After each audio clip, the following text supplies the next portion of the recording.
Hello my dear students. So आज इस video में हम लोग नीट 2023 का जो आपका पेपर रहा उसमें बायोलॉजी के डिटेल्ड सॉल्यूशंस देखेंगे। आपको पता है कल चैनल पर लाइव था, उसमें हम लोगों ने पूरा पेपर डिस्कस किया था। लाइव सॉल्यूशन तो हम ऑलरेडी कर चुके हैं और जो नीट 2023 के कैंडिडेट्स हैं उन्होंने अब तक अपनी पूरी आंसर की मैच कर ली होगी और उन्हें अब अपना एक्सपेक्टेड स्कोर भी पता होगा।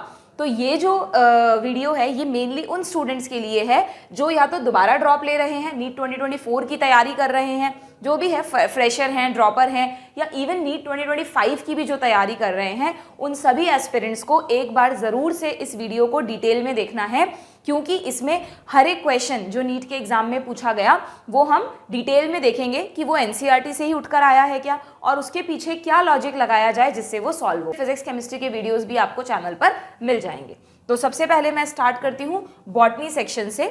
आप सभी को पता है कि लास्ट 2 ईयर्स से नीट का जो पेपर है उसमें बायोलॉजी 2 सेक्शंस में डिवाइडेड आ रही है, बॉटनी अलग और जूलॉजी अलग। हालांकि मैं हमेशा आपको कहती हूँ ना तो एनटीए के सिलेबस में ना ही कहीं एनसीईआरटी में ये बात मेंशन्ड है कि कौन सा चैप्टर बॉटनी का और कौन सा जूलॉजी का है। हाँ ठीक है, कुछ चैप्टर्स हैं जैसे प्लांट फिजियो है तो बॉटनी में ही आएगा, ह्यूमन फिजियो है तो जूलॉजी में ही आएगा, बट सेल हुआ, बायोटेक्नोलॉजी है, जेनेटिक्स है, इकोलॉजी है, इनका कोई ऐसा बच्चों डिवाइडेशन नहीं है। और आप देखेंगे इस पेपर में इनसे है ना क्वेश्चंस दोनों ही सब्जेक्ट्स में पूछे गए हैं, बॉटनी में भी इनके क्वेश्चन आए पेपर में और जूलॉजी में भी आए। ठीक है, तो आप तो अपना माइंडसेट बायोलॉजी के अकॉर्डिंग सेट करके ही तैयारी करें और जो भी अपना एग्जाम दें वो उसी अकॉर्डिंग दें। ठीक, तो सबसे पहले बॉटनी की अगर मैं बात करूं तो आपको पता है हर सब्जेक्ट 2 सेक्शंस में डिवाइडेड रहता है, सेक्शन ए और सेक्शन बी।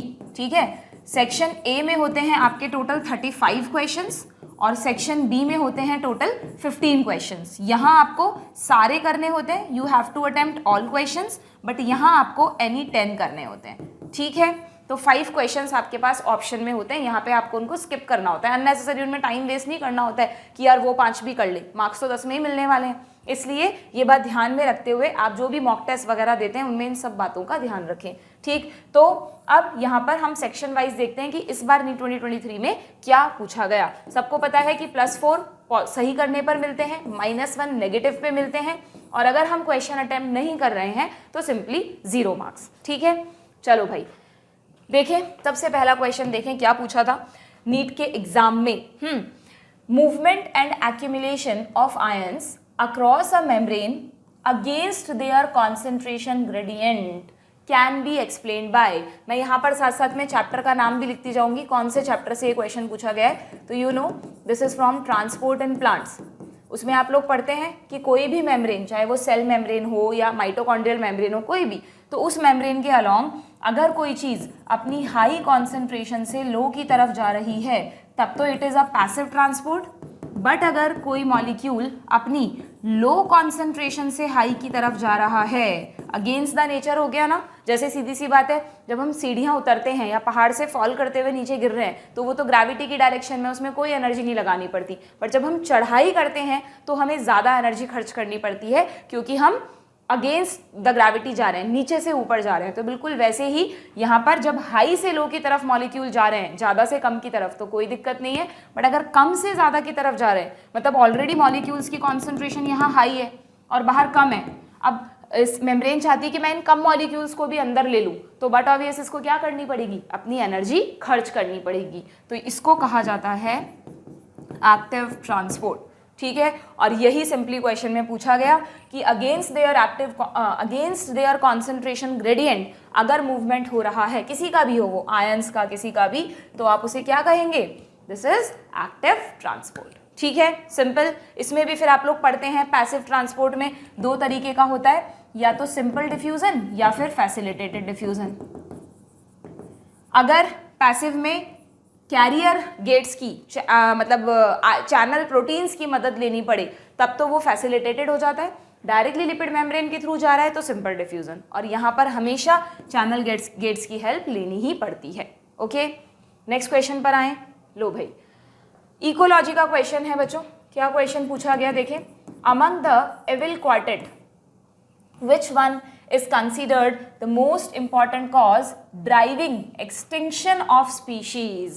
अब यहाँ पर जब आप लोग इकोलॉजी में एविल क्वार्टेट के बारे में पढ़ते हैं कि 4 वो फैक्टर जिनकी वजह से सबसे ज़्यादा बायोडाइवर्सिटी का लॉस हो रहा है, तो आप देखना एनसीईआरटी में ये चारों ही दे रखे हैं, है ना। Over exploitation, alien species invasion, को एक्सटिंक्शन और हैबिटेट लॉस, चारों का नाम है। बट यहाँ क्या पूछ लिया एनटीए ने, सिंपली ये पूछ लिया कि भाई इसमें से मोस्ट इंपॉर्टेंट बताओ। इसीलिए तुम लोगों को कहते हैं हम कि इधर उधर से 10 चीज़ें मत पढ़ो, एनसीईआरटी को ही बार बार और ध्यान से पढ़ो। अब आप देखना, खोलो एनसीईआरटी, उसमें देखो हैबिटेट लॉस एंड फ्रेगमेंटेशन के सामने पहली लाइन लिखी हुई है, it is the most important cause for extinction. तो सीधा सीधा आंसर हो जाएगा 4th। कोई लॉजिक कुछ नहीं लगाना, जिस बच्चे ने एनसीईआरटी पढ़ी है उसको पता है यही आंसर होगा। ठीक है, क्लियर, सिंपल क्वेश्चन था। नेक्स्ट क्वेश्चन पर आते हैं। Identify the pair of heterosporous pteridophytes among the following. ये किसका क्वेश्चन है, प्लांट किंगडम का, 11th एनसीईआरटी में, वेरी इंपॉर्टेंट चैप्टर डाइवर्सिटी। तो आपको सीधा सीधा दे रखा है, जब भी मैं प्लांट किंगडम की क्लास लेती हूँ आपको रटा देती हूँ ये बात कि भाई हेटेरोस्पोरस टेरिडोफाइट्स कौन से हैं, 2 हैं, सिलाजिनिया और साल्विनिया, सिलाजिनेला और साल्विनिया। ठीक है, सिलाजिनेला में आप देखना आपकी एनसीईआरटी में डायग्राम्स दिए हैं, उसमें छोटी छोटी पत्तियां होती हैं सिलाजिनेला में, माइक्रोफिल्स भी होती हैं वहाँ पर, और ये हेटेरोस्पोरी। अब हेटेरोस्पोरस का मतलब क्या होता है, हेटेरोस्पोरस मतलब जो माइक्रोस्पोर्स और मेगा स्पोर्स अलग अलग बनाए, छोटे स्पोर्स अलग बने और बड़े साइज के स्पोर्स अलग बने।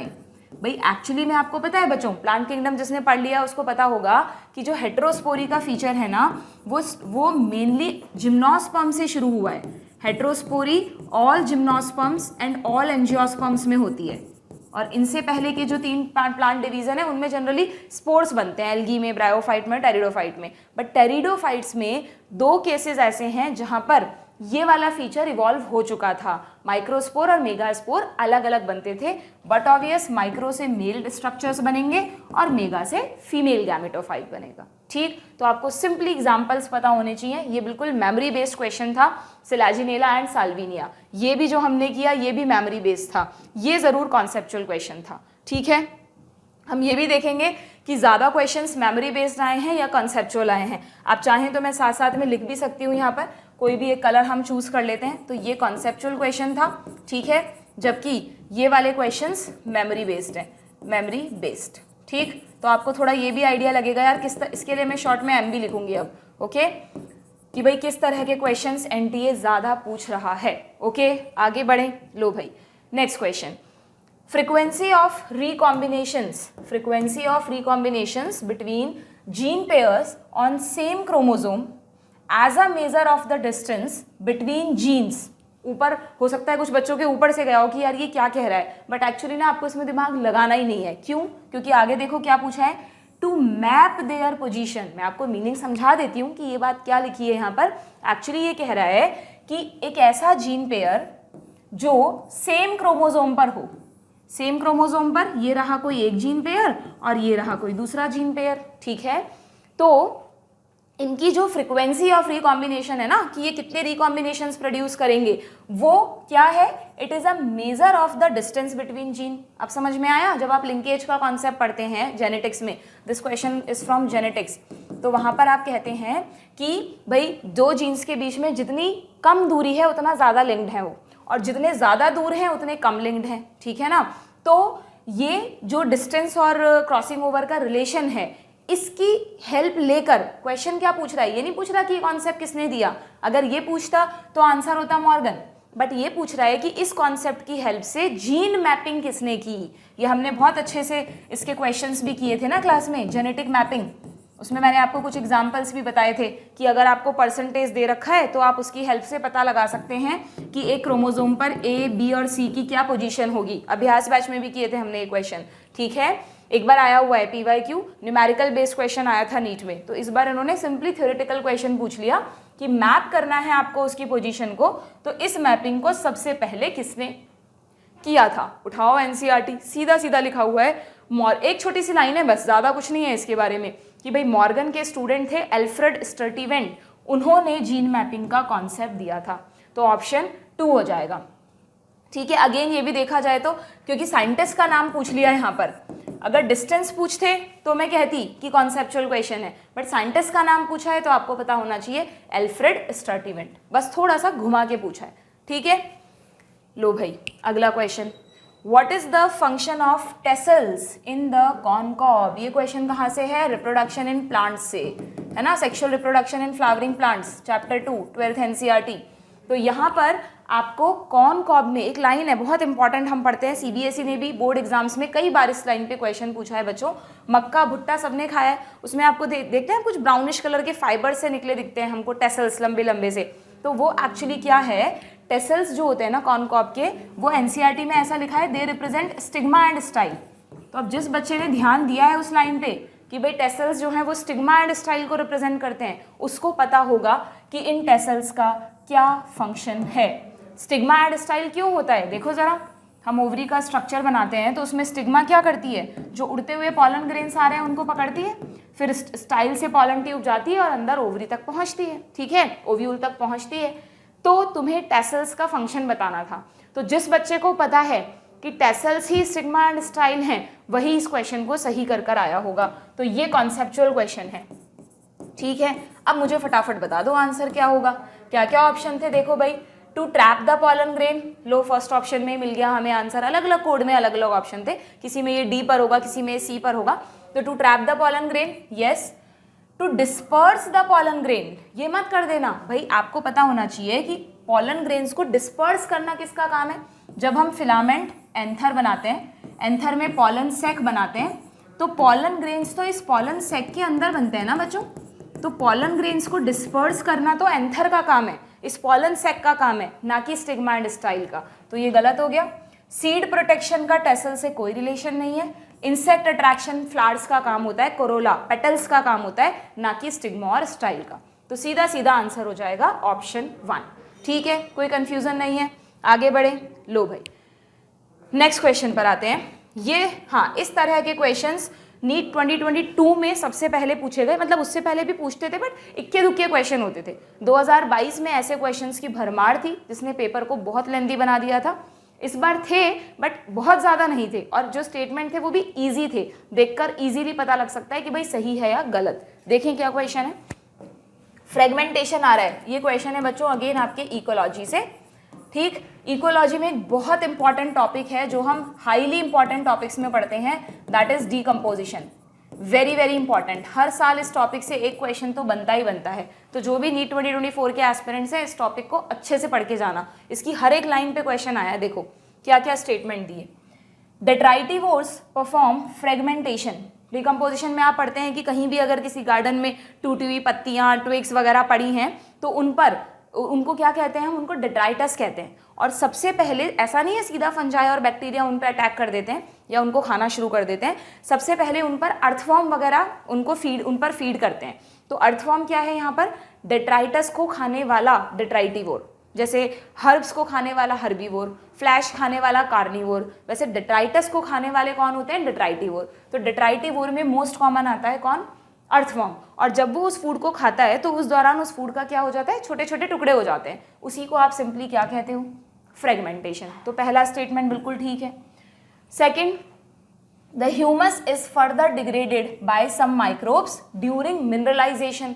आप पढ़ते हो फिर इसमें आगे, जब वो डेट्राइटस का फ्रेगमेंटेशन हो जाता है ना, तो उसमें एक तो लीचिंग स्टेप होता है जिसमें जो भी मिनरल्स वगैरह हैं वो ज़्यादातर सॉइल में बहुत नीचे चले जाते हैं, दैट इज लीचिंग। देखो उससे रिलेटेड भी एक स्टेटमेंट है, मैं तुम्हें बता देती हूँ साथ के साथ। ये रहा, water soluble inorganic nutrients go down into the soil.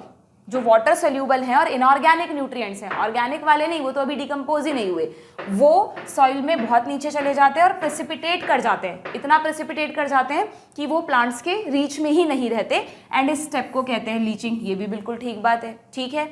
फिर लीचिंग के बाद साथ क्या होता है, अब उन पे जो लीच कर गए वो तो ठीक है, जो ऊपर फ्रेगमेंटेड डेट्राइटस पड़ा हुआ है उस पर बच्चों फंजाई बैक्टीरिया ग्रो करने लगते हैं और उसका क्या शुरू हो जाता है, कैटाबॉलिज्म। अब देखो उससे रिलेटेड भी एक स्टेप था, इन्होंने लिखा कि earthworm break down detritus into smaller particle. करता तो है बट इस स्टेप को क्या कहते हैं, फ्रेगमेंटेशन, जबकि इन्होंने लिखा कि दिस इज कॉल्ड कैटाबॉलिज्म। तो ये गलत हो गया ना, क्योंकि कैटाबॉलिज्म कौन करेगा, फंजाई एंड बैक्टीरिया करेंगे, ठीक है। और फिर क्या होता है बच्चों, जब फंजा और बैक्टीरिया कैटाबॉलिज्म शुरू करते हैं ना, तो ऐसा नहीं होता कि पूरे डेट्राइटस का फटाफट से हो जाएगा। वो जो डेट्राइटस है वो धीरे धीरे एक ह्यूमस टाइप के सब्सटेंस में कन्वर्ट होता जाता है, और ह्यूमस पे बहुत धीरे धीरे माइक्रोबियल एक्शन होता है। यही जो फंजाई बैक्टीरिया हैं वो कैटाबॉलिज्म तो करते हैं बट लॉन्ग टाइम तक करते हैं। तो 2 स्टेप साथ साथ में चलते हैं। एक तो ह्यूमिफिकेशन, डेट्राइटस का ह्यूमस में बदलना, और उस ह्यूमस से फाइनली मिनरल्स का बनना जो प्लांट एब्जॉर्ब कर सके, इज द मिनरलाइजेशन। तो मिनरलाइजेशन के लिए क्या लिखा है इन्होंने, देखो, the humus is further degraded by some microbes is called mineralization. तो ये भी बिल्कुल ठीक है।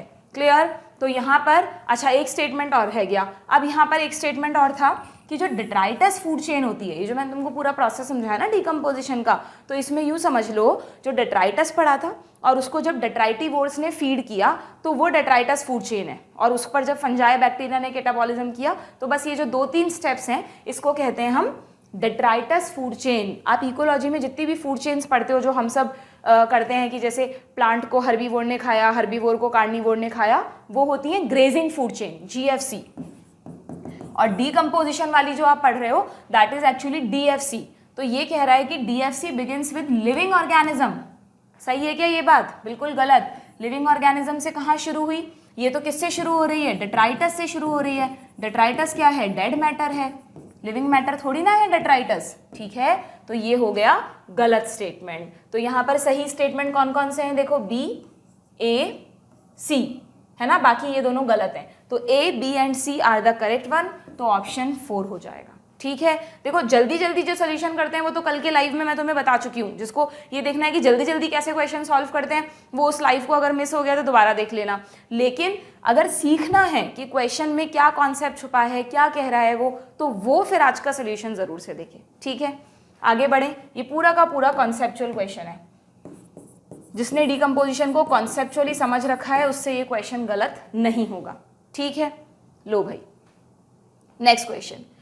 2 स्टेटमेंट्स दिए हैं बच्चों आपको, असर्शन और रीजन, ठीक है। असर्शन रीजन क्वेश्चंस थे इस बार। बॉटनी में कुछ मेरे ख्याल से 4-5 क्वेश्चन थे और जूलॉजी में भी इतने ही क्वेश्चन थे। तो अब से सब बच्चे असर्शन रीजन की अच्छे से तैयारी करके जाएं, ठीक है। इसीलिए हम लोग आजकल आप लोगों को साथ में जो स्टडी मटेरियल देते हैं उसमें स्पेशली असर्शन रीजन की शीट दे रहे हैं, जिससे आप लोग उन क्वेश्चन की प्रैक्टिस कर सको। क्या है असर्शन? लेट वुड, कहाँ से आया है क्वेश्चन? एनाटमी, प्लांट एनाटमी से, ठीक है। Late wood has fewer xylary elements. अब मैंने आपको पढ़ा रखा है, अगर हम अर्ली वुड और लेट वुड की बात करें तो अर्ली वुड बनती है स्प्रिंग सीजन में, लेट वुड बनती है ऑटम सीजन में। आप खुद बताओ हरियाली कब दिखती है, स्प्रिंग सीजन में या पतझड़ के मौसम में? स्प्रिंग सीजन में ना। तो स्प्रिंग सीजन में क्योंकि इतनी ग्रोथ कर रहे हैं सारे प्लांट्स, तो उनकी रिक्वायरमेंट्स भी ज़्यादा हैं, वाटर ट्रांसपोर्ट भी ज़्यादा होगा। तो जाइलम कैसा बनना चाहिए? खुद ही सोचो, जाइलम बनना चाहिए ज़्यादा अमाउंट में, मोर जाइलरी एलिमेंट्स होने चाहिए, और जो उनकी वेसल्स हैं वो ब्रॉड होनी चाहिए, जिससे ज़्यादा वाटर ट्रांसपोर्ट हो सके। तो ब्रॉड वेसल्स होंगी, यस और नो। जबकि जब ऑटम या विंटर सीजन है तब बहुत कम ग्रोथ हो रही है, तो मिनिमम ग्रोथ के लिए जो नया जाइलम बनेगा उसमें लेस जाइलरी एलिमेंट्स होंगे तो काम चल जाएगा, और वहाँ पर जो वेसल्स हैं वो नैरो होंगी तो भी काम चल जाएगा। कुछ बच्चे इस टॉपिक को रटते हैं, अर्ली वुड और लेट वुड को। हो सकता है इसको आप मेमोरी बेस समझ रहे हो, बट मेरे अकॉर्डिंग तो ये पूरा का पूरा कॉन्सेप्चुअल क्वेश्चन है, ठीक है। तो यहाँ पर ये कॉन्सेप्ट अगर पता है, अब ये क्वेश्चन सुन लो, अब पढ़ लो तुम क्या पूछा है। लेट वुड में फ्यू जाइलरी एलिमेंट होंगे और नैरो वेसल्स होंगी, बिल्कुल ठीक है बात। और इसका कारण पता है आपको क्यों हुआ ऐसा? भाई वुड यानी कि सेकेंडरी जाइलम ना, तो सेकेंडरी जाइलम को कौन बना रहा है बच्चों?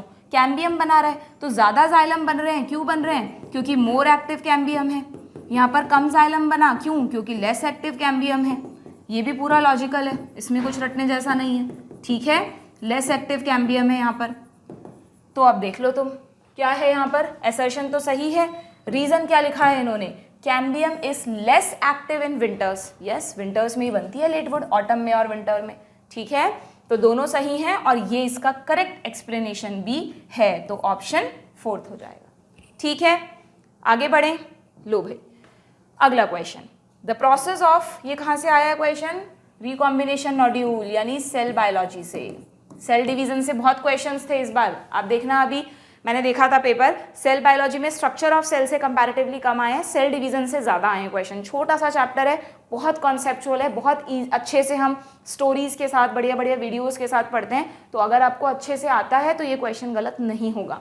बहुत आसान क्वेश्चन था। देखो जितने भी नीट 2024-25 के एस्पिरेंट्स हैं वो प्लीज़ सेल बायोलॉजी में specially cell cycle and cell division को अच्छे से टिप्स पे रखना आपने, ओके? कुछ भी रटने जैसा नहीं है वहाँ पे। The process of appearance of recombination nodules, हमेशा ध्यान रखो। देखो मैम कैसे क्वेश्चन पढ़ रही हैं, जो कीवर्ड है उसको सर्कल कर रहे हैं, तो आपको भी एग्जाम हॉल में करना है, ठीक है? Recombination nodule occur at which stage of prophase first, आपको पता होना चाहिए प्रोफेज फर्स्ट में 5 सब स्टेज होती हैं। लेप्टोटीन, लेप्टोटीन के बाद जाइगोटीन, जब पेयरिंग होती है होमोलोगस क्रोमोसोम्स की, यहाँ सुलझते हैं सारे।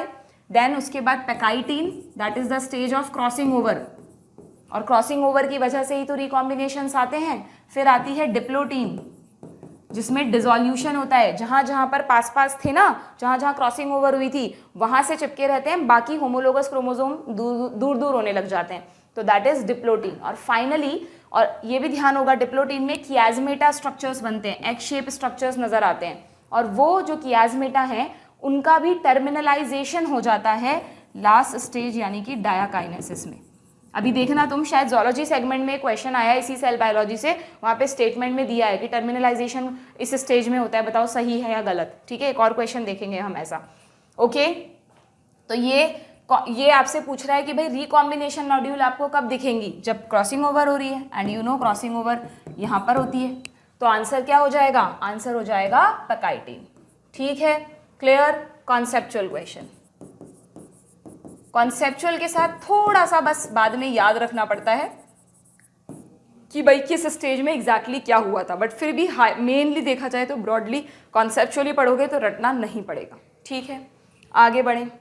लो भाई, दोबारा सेल बायोलॉजी का क्वेश्चन फिर से आ गया है बच्चों। क्या पूछा है? Which of the following stage of meiosis involves division of centromere, मतलब ये तो है ना हर साल ही पूछते हैं, यूँ समझ लो, और तो हम तुम्हें पढ़ाते वक्त हमेशा बोलते हैं कि सेंट्रोमियर का जो मतलब जो एनाफेज स्टेज में जो हो रहा है मेनली, वो ज़रूर ध्यान रखना। अगर हम मियोसिस की बात कर रहे हैं तो देख लो इधर, जब मियोसिस फर्स्ट की एनाफेज फर्स्ट आती है, तो एनाफेज फर्स्ट में अगर ये सेल है तो यहाँ पर होमोलोगस क्रोमोसोम जो हैं वो अलग होते हैं, यस और नो? ये मेटाफेजिक प्लेट थी और यहाँ पर ये 3 इधर जा रहे हैं और 3 इधर जा रहे हैं, तो पूरे क्रोमोसोम जा रहे हैं पोल्स पर, तो कहीं भी स्प्लिटिंग हुई क्या? सेंट्रोमियर पता है ना क्या होता है, ये रहा सेंट्रोमियर। सेंट्रोमियर की स्प्लिटिंग हुई क्या? कहीं भी नहीं, पूरे तीनों क्रोमोसोम इधर और पूरे तीनों इधर। फिर जब एनाफेज सेकंड आती है, तो एनाफेज सेकंड में अगर मान लो, मैं इसका सीक्वेंस नहीं बना रही, वैसे ही सिंपली आपको बताऊं, चलो बना देती हूँ। तो 3 क्रोमोसोम एक सेल पे पहुंचे होंगे ना भाई, ये 2 सेल बन गई होंगी, ठीक है? और ये 3 क्रोमोसोम अब हैं जो कि सेंटर में है इसके, और ये 3 है जो इसके सेंटर में है, ठीक है? तो अब जब इनको खींचा जाएगा तो बिल्कुल माइटोसिस की तरह खींचेंगे, तीनों क्रोमोसोम्स पे दोनों पोल से फोर्स लगेगा, तो जो 2 क्रोमेटिड्स हैं वो अलग हो जाएंगे। और क्रोमेटिड अलग कब होते हैं? ये दोनों क्रोमेटिड हैं, ये दोनों अलग कब होते हैं? जब सेंट्रोमियर की स्प्लिटिंग होती है। तो जो सेंट्रोमियर की स्प्लिटिंग है वो कहाँ हो रही है बच्चों? सीधा सीधा एनाफेज सेकंड में, ठीक है? क्लियर? कोई डाउट तो नहीं है? ये भी कॉन्सेप्चुअल क्वेश्चन हो गया आपका। पूरा सेल डिवीजन में से तो जनरली कोई मेमोरी बेस्ड क्वेश्चन नहीं पूछते। अगला क्वेश्चन ये कहाँ से पूछा है भाई? आरडीएनए टेक्नोलॉजी आ गई। देखो बायोटेक, बायोटेक के क्वेश्चन तुम देखना, बॉटनी में भी मिल जाएंगे, जोलॉजी में भी मिल जाएंगे, ठीक है? During the purification process for recombinant DNA technology, purification पता है ना, आइसोलेशन ऑफ डीएनए। भाई अगर हमें डीएनए के लिए आगे टेक्निक करनी है तो सबसे पहले सेल में से डीएनए को निकालना तो पड़ेगा ना, तो उसके लिए पूरे अलग अलग स्टेप्स हम पढ़ते हैं। तो यहाँ पर आपसे कितना आसान चीज़ पूछी है बच्चों कि लास्ट में जब चिल्ड इथेनॉल ऐड किया जाता है तो वो किसको प्रेसिपिटेट करता है? यू नो, सिंपली डीएनए को, और फिर उसे रॉड डाल के स्पूलिंग मेथड से कलेक्ट कर लेते हैं, ठीक है? कुछ था ही नहीं इस क्वेश्चन में, सिंपली आप कहेंगे ये भी कॉन्सेप्चुअल। देखो बायोटेक में कुछ भी ऐसा नहीं है जो रटना पड़े, बायोटेक पूरी समझने की है, ठीक है? क्लियर? नेक्स्ट ये आ गया आपका मॉर्फोलॉजी का क्वेश्चन। मॉर्फोलॉजी के क्वेश्चन मेमोरी बेस्ड होते हैं क्योंकि मॉर्फोलॉजी पूरी समझकर याद करने वाली है। देखो मैं तो किसी भी यूनिट को ऐसा नहीं कहती कि प्योरली रट्टाफिकेशन है, हर चीज़ को समझ के याद करोगे तो हमेशा याद रहेगी। क्या है भाई क्वेश्चन, पढ़ें क्या? देखो इसमें था family Fabaceae differs from Solanaceae and Liliaceae, but obvious आपके एनसीईआरटी में देखो 3 ही फैमिली दी हैं, वादा कर रखा है एनटीए ने, एनसीईआरटी से बाहर जाके नहीं पूछेंगे तुमसे, तो वही तीनों फैमिली पे क्वेश्चन है। फैबेसी आपको पता है लेग्यूम्स की फैमिली है, मटर बीन्स वगैरह आते हैं इसमें। With respect to the stamens, तो आपको इसको सर्कल कर लेना है, विद स्टेमन्स पे क्वेश्चन आने वाला है। Pick out the characteristics specific to family Fabaceae but not found in Solanaceae और लिलिएसी। अब सुनना, ऐसे क्वेश्चंस में क्या करते हैं बच्चे, कंफ्यूज हो जाते हैं यार एग्जैक्टली किसका कैरेक्टर पूछा है, फैबेसी का, सोलेनेसी का, लिलिएसी का, मतलब इसमें से हमें क्या निकालना है। तो आप लैंग्वेज ढंग से पढ़ो। Pick out the characteristics specific to family Fabaceae, तो मतलब आप सिर्फ उसे ही सर्कल करके रखो, क्योंकि फैबेसी फैमिली के स्टेमन्स का कैरेक्टर निकालना है आपको। अब अगर तुम्हें ध्यान है लेग्यूम्स पी में, मैं आपको हर बार बताती हूँ कि उसके फ्लोरल फॉर्मूले में 9+1 आता है, और जब भी आप एंथर्स बनाते हो तो 9 एंथर एक साथ बनाते हो, 1 2 3 4 5 6 9, और एक एंथर थोड़ा अलग पड़ा रहता है। 9+1 का अरेंजमेंट होता है, यानी 2 बंडल्स हैं यहाँ पर स्टेमन्स के, ठीक है। तो इस कंडीशन को आप क्या कहते हैं बच्चों? This is simply called diadelphous. बार बार रटवाते हैं हम तुम्हें मॉर्फोलॉजी में, ये मोस्ट इंपॉर्टेंट है, पढ़ के जाना। तो मेमोरी बेस्ड क्वेश्चन था बिल्कुल, ठीक है। और डायएडल्फस कंडीशन देखो कितनी आसान कर दी एनटीए ने तुम्हारे लिए, एक ही ऑप्शन में दिया था, तो तुम्हें कंफ्यूज ही नहीं होना। और डायथीकस एंथर तो होते ही हैं, डायथीकस सभी में होते हैं, आपको पता है। डायथीकस का मतलब कि एक एंथर में 2 लोब्स होंगे। सिर्फ मोनोथीकस सिर्फ मालवेसी फैमिली में आता है, जो एनसीईआरटी में है ही नहीं। तो डायथीकस एंथर में तो कोई, मुझे नहीं लगता कि कोई बच्चा कंफ्यूज हुआ होगा, तो सीधा सीधा ऑप्शन 4 हो जाएगा, ठीक है। ये स्टेमन्स हैं 9+1 के अरेंजमेंट में। डन। ऐसे मैंने पूरा पूरा नहीं बताया, बस आपको हल्का सा समझाने के लिए डायग्राम बनाया था। क्लियर? आगे बढ़ें, चलो भाई। नेक्स्ट क्वेश्चन, ये कहाँ से आया बच्चों? ये आया है sexual reproduction in flowering plant से, ठीक है। Sexual reproduction in flowering plants, क्या है क्वेश्चन? अरे वाह, पॉलिनेशन से क्वेश्चन पूछा गया है, हर साल पूछते हैं एक question. Large colourful fragrant flowers, बड़े बड़े फ्लावर्स हैं, फ्रेग्रेंट बहुत अच्छी है और नेक्टर भी उनमें प्रेजेंट है, तो बताओ पॉलिनेटिंग एजेंट कौन होगा? विंड या वाटर तो हो ही नहीं सकता, ठीक है। अब यहाँ पे उन्होंने तुमको बर्ड, बैट और इंसेक्ट तीनों दे दिया। बैट भी नहीं हो सकता, क्योंकि बैट तो रात में आते हैं, और रात के नो डाउट वो भी पॉलिनेटर्स हैं, बट उनके अलग स्पेसिफिक कैरेक्टर्स होते हैं, ठीक है। अब बर्ड और इंसेक्ट में से क्या चूज करोगे तुम? क्योंकि दोनों के लिए देखा जाए तो बात तो सही है, दोनों को ये सब चीज़ें चाहिए, बट अगर तुम थोड़ा सा लॉजिक लगाओगे तो बड़े बड़े जो फ्लावर्स हैं, फ्रेग्रेंट है, नेक्टर स्पेशली जो यहाँ पर दिया है ना, उसकी ज़रूरत बच्चों इंसेक्ट्स को ज़्यादा होती है। हनी बी वगैरह आपको पता है नेक्टर्स को यूज़ करती है खाने के लिए और अपनी अलग अलग चीज़ें बनाने के लिए, तो इसलिए यहाँ पर बर्ड और इंसेक्ट में से जो अप्रोप्रिएट चॉइस है दैट इज इंसेक्ट, ठीक है। बर्ड्स के पास तो और भी बहुत कुछ है खाने के लिए, बट इंसेक्ट्स मेनली फ्लावर्स पे नेक्टर के लिए जाते हैं, ओके। कुछ बर्ड्स भी जाते हैं, मैं मना नहीं कर रही, बट क्योंकि यहाँ पर भाई बड़े बड़े फ्लावर्स होने चाहिए तो इंसेक्ट्स को, बट ऑब्वियस जो इंसेक्ट्स का विजन है वो इतना डेवलप नहीं है, तो वहाँ पे लार्ज फ्लावर्स भी चाहिए। क्लियर? तो ये भी कॉन्सेप्चुअल क्वेश्चन है बच्चों, एनसीईआरटी की लाइन है, सीधा उठकर आइए, बट यस आराम से आप कॉन्सेप्चुअली इस क्वेश्चन को कर सकते हो, ठीक है। नेक्स्ट, ये क्वेश्चन कहाँ से आया भाई? अच्छा, प्लांट हार्मोन्स, प्लांट हार्मोन से आया है, प्लांट फिजियोलॉजी का क्वेश्चन है। प्लांट हार्मोन से लास्ट ईयर 2022 में भी 2 से 3 क्वेश्चंस थे, इस बार भी कोई इतने ही क्वेश्चन है लगभग, ठीक है। आई थिंक 2 क्वेश्चन तो मुझे ध्यान आ रहे हैं, और देख लेंगे। Spraying of which phytohormone on, ये ऑन होना चाहिए, on juvenile conifers help in hastening the maturity period. Hastening the maturity period मैंने आपको पढ़ा रखा है, जब हमने आपको ध्यान हो तो जिब्रेलिक एसिड या जिब्रेलिन के फंक्शंस पढ़े थे, तो हमने क्या कहा था कि जो कॉनिफर्स होते हैं, ये मान लो कौन है, तो जो कॉनिफर्स होते हैं उनमें आपको पता है वो सिर्फ सीड बनाते हैं, फ्रूट्स तो बनाते ही नहीं है। तो अगर ये कॉनिफर जुवेनाइल स्टेज में है, इसका जो कोन है वो यंग स्टेज में है, और आप बहुत जल्दी चाहते हो कि वो मेच्योर हो जाए, सेक्सुअल रिप्रोडक्शन कर ले और हमें सीड्स मिल जाएं, तो किसका स्प्रे करेंगे बच्चों? सीधा सीधा आंसर हो जाएगा जिब्रेलिक एसिड का। बिल्कुल मानती हूँ मेमोरी बेस्ड क्वेश्चन था, आपको हार्मोन्स के फंक्शंस रट के जाने हैं, जिसको अपने 2 क्वेश्चंस 8 नंबर पक्के करने हैं ना नीट में अगले साल, वो प्लांट हार्मोन्स के फंक्शंस अच्छे से रट लेना। बस वही 5-5, 6-6 फंक्शन जो एनसीईआरटी में दिए हैं, कुछ बाहर से नहीं पढ़ना। ऑक्सिन, जिब्रालिन, साइटोकाइनिन, इथाइलिन और एबीए, इन 5 हार्मोन्स के कुछ 6-6, 7-7 फंक्शन एनसीईआरटी में दिए हैं बच्चों, प्लीज़ उनको समझ के मगअप कर लेना, बहुत इंपॉर्टेंट है। ठीक है, क्लियर? सीधा उठ के क्वेश्चन आता है, कुछ घुमाते नहीं है इसमें। एक्साइल प्लेसेंटेशन, प्लांट मॉर्फो से क्वेश्चन आ गया फिर से। एक्साइल प्लेसेंटेशन सबसे आसान प्लेसेंटेशन है। एक्साइल में क्या होता है? मल्टीलॉक्यूलर ओवरी, एक तो मल्टीलॉक्यूलर ओवरी होती है और उसमें भी सेंटर पे ओव्यूल लगे रहते हैं सारे। अब जो भी अलग अलग तरीके से कितने चैम्बर होंगे, कितने ओव्यूल होंगे, बट दिस इज एक्साइल। कहाँ देखते हो ऐसा तुम? लेमन, टमाटो सोलेनेसी में आता है क्या? तो एक तो पूरी सोलेनेसी फैमिली याद रखो, एक्साइल में दे रखी है। प्लस जो तुमने देखो एनसीईआरटी खोल के, लिलिएसी फैमिली जो है, तो मोनोकॉट्स की फैमिली, अनियन, गार्लिक वगैरह आते हैं, बट उसमें पढ़ लो प्लेसेंटेशन में लिखा है एक्साइल प्लेसेंटेशन।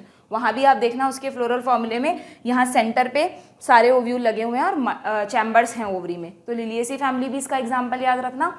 और एक्साइल प्लेसेंटेशन तुम्हें एक और में याद रखना है जो तुम्हारी बुक में नहीं दे रखा, एग्जाम्पल तो दे रखा है जहाँ तक मुझे ध्यान है, चाइना रोज। हालांकि चाइना रोज बच्चों मालवेसी फैमिली से बिलोंग करता है, जो तुम्हें अब नहीं पढ़नी होती है, बट चाइना रोज बहुत पढ़ना होता है। मतलब मॉर्फोलॉजी में 7 से 8 जगह चाइना रोज का एग्जाम्पल है। तो मैंने तुम्हें कहा भी था अभ्यास बैच के टाइम पे कि अलग से एक जगह चाइना रोज लिख लो और उसके सारे फीचर्स लिख लो, ठीक है? तो वहाँ पर भी आपको एक्साइल प्लेसेंटेशन ही मिलेगा। तो अब यहाँ देख लो आप ऑप्शंस। अगर आपको फैमिली के एग्जाम्पल्स याद है तो आप इजीली सेलेक्ट कर सकते हो। चाइना रोज 2 जगह आ रहा है। अब यहाँ तो बीन्स एंड ल्यूपिन आ गया। जिस बच्चे ने रट रखा है कि ये दोनों लेग्यूम हैं, वो तुरंत इस ऑप्शन को हटा देगा, क्योंकि लेग्यूम्स में तो मटर सबने देखा है। लेग्यूम्स में तो क्या होता है, उल्टा बना दिया, लेग्यूम्स में तो क्या होता है, मार्जिनल प्लेसेंटेशन होता है, तो कुछ कंफ्यूज होने की ज़रूरत ही नहीं है, ठीक है? और चाइना रोज के साथ दूसरे ऑप्शन ये रहे, पिट्यूनिया एंड लेमन। पिट्यूनिया, लेमन में ये रहा, अभी बताया था, पिट्यूनिया सोलेनेसी फैमिली का मेंबर है ही, तो ऑप्शन 3 हो जाएगा, मेमोरी बेस्ड क्वेश्चन। ठीक है, क्लियर? तो मॉर्फोलॉजी को भी थोड़ा लॉजिकली अगर सॉल्व करोगे तो ज़्यादा अच्छे से और कॉन्फिडेंटली क्वेश्चंस कर पाओगे, ठीक है? हमने देखो क्या लॉजिक लगाया, ये रटा हुआ था कि चाइना रोज में एक्साइल होता है, अब चाइना रोज के साथ लेग्यूम्स को हटा दिया तो यही बचे ऑप्शन में, ठीक है? आगे बढ़ें। हाँ जी, देखो नेक्स्ट क्वेश्चन क्या है, how many ATP and NADPH2 are required for the synthesis of 1 molecule of glucose during Calvin cycle. तो क्वेश्चन कहाँ से पूछा गया है बच्चों? फोटोसिंथेसिस से। प्लांट फिजियोलॉजी का एक और क्वेश्चन आ गया है ना। देखो प्लांट फिजियोलॉजी में मेनली आप देखना जो क्वेश्चंस हैं, अभी हमने देखा ट्रांसपोर्ट इन प्लांट से देख लिया, फोटोसिंथेसिस का हो गया, एक मुझे ध्यान है मिनरल न्यूट्रिशन का भी आएगा, रेस्पिरेशन इन प्लांट का भी आएगा, और हॉर्मोन्स के तो 2 हैं। तो प्लांट फिजियोलॉजी से 7 से 8 क्वेश्चन जो बनते हैं वो बिल्कुल पेपर में पूछे गए थे, ठीक है? क्या है क्वेश्चन?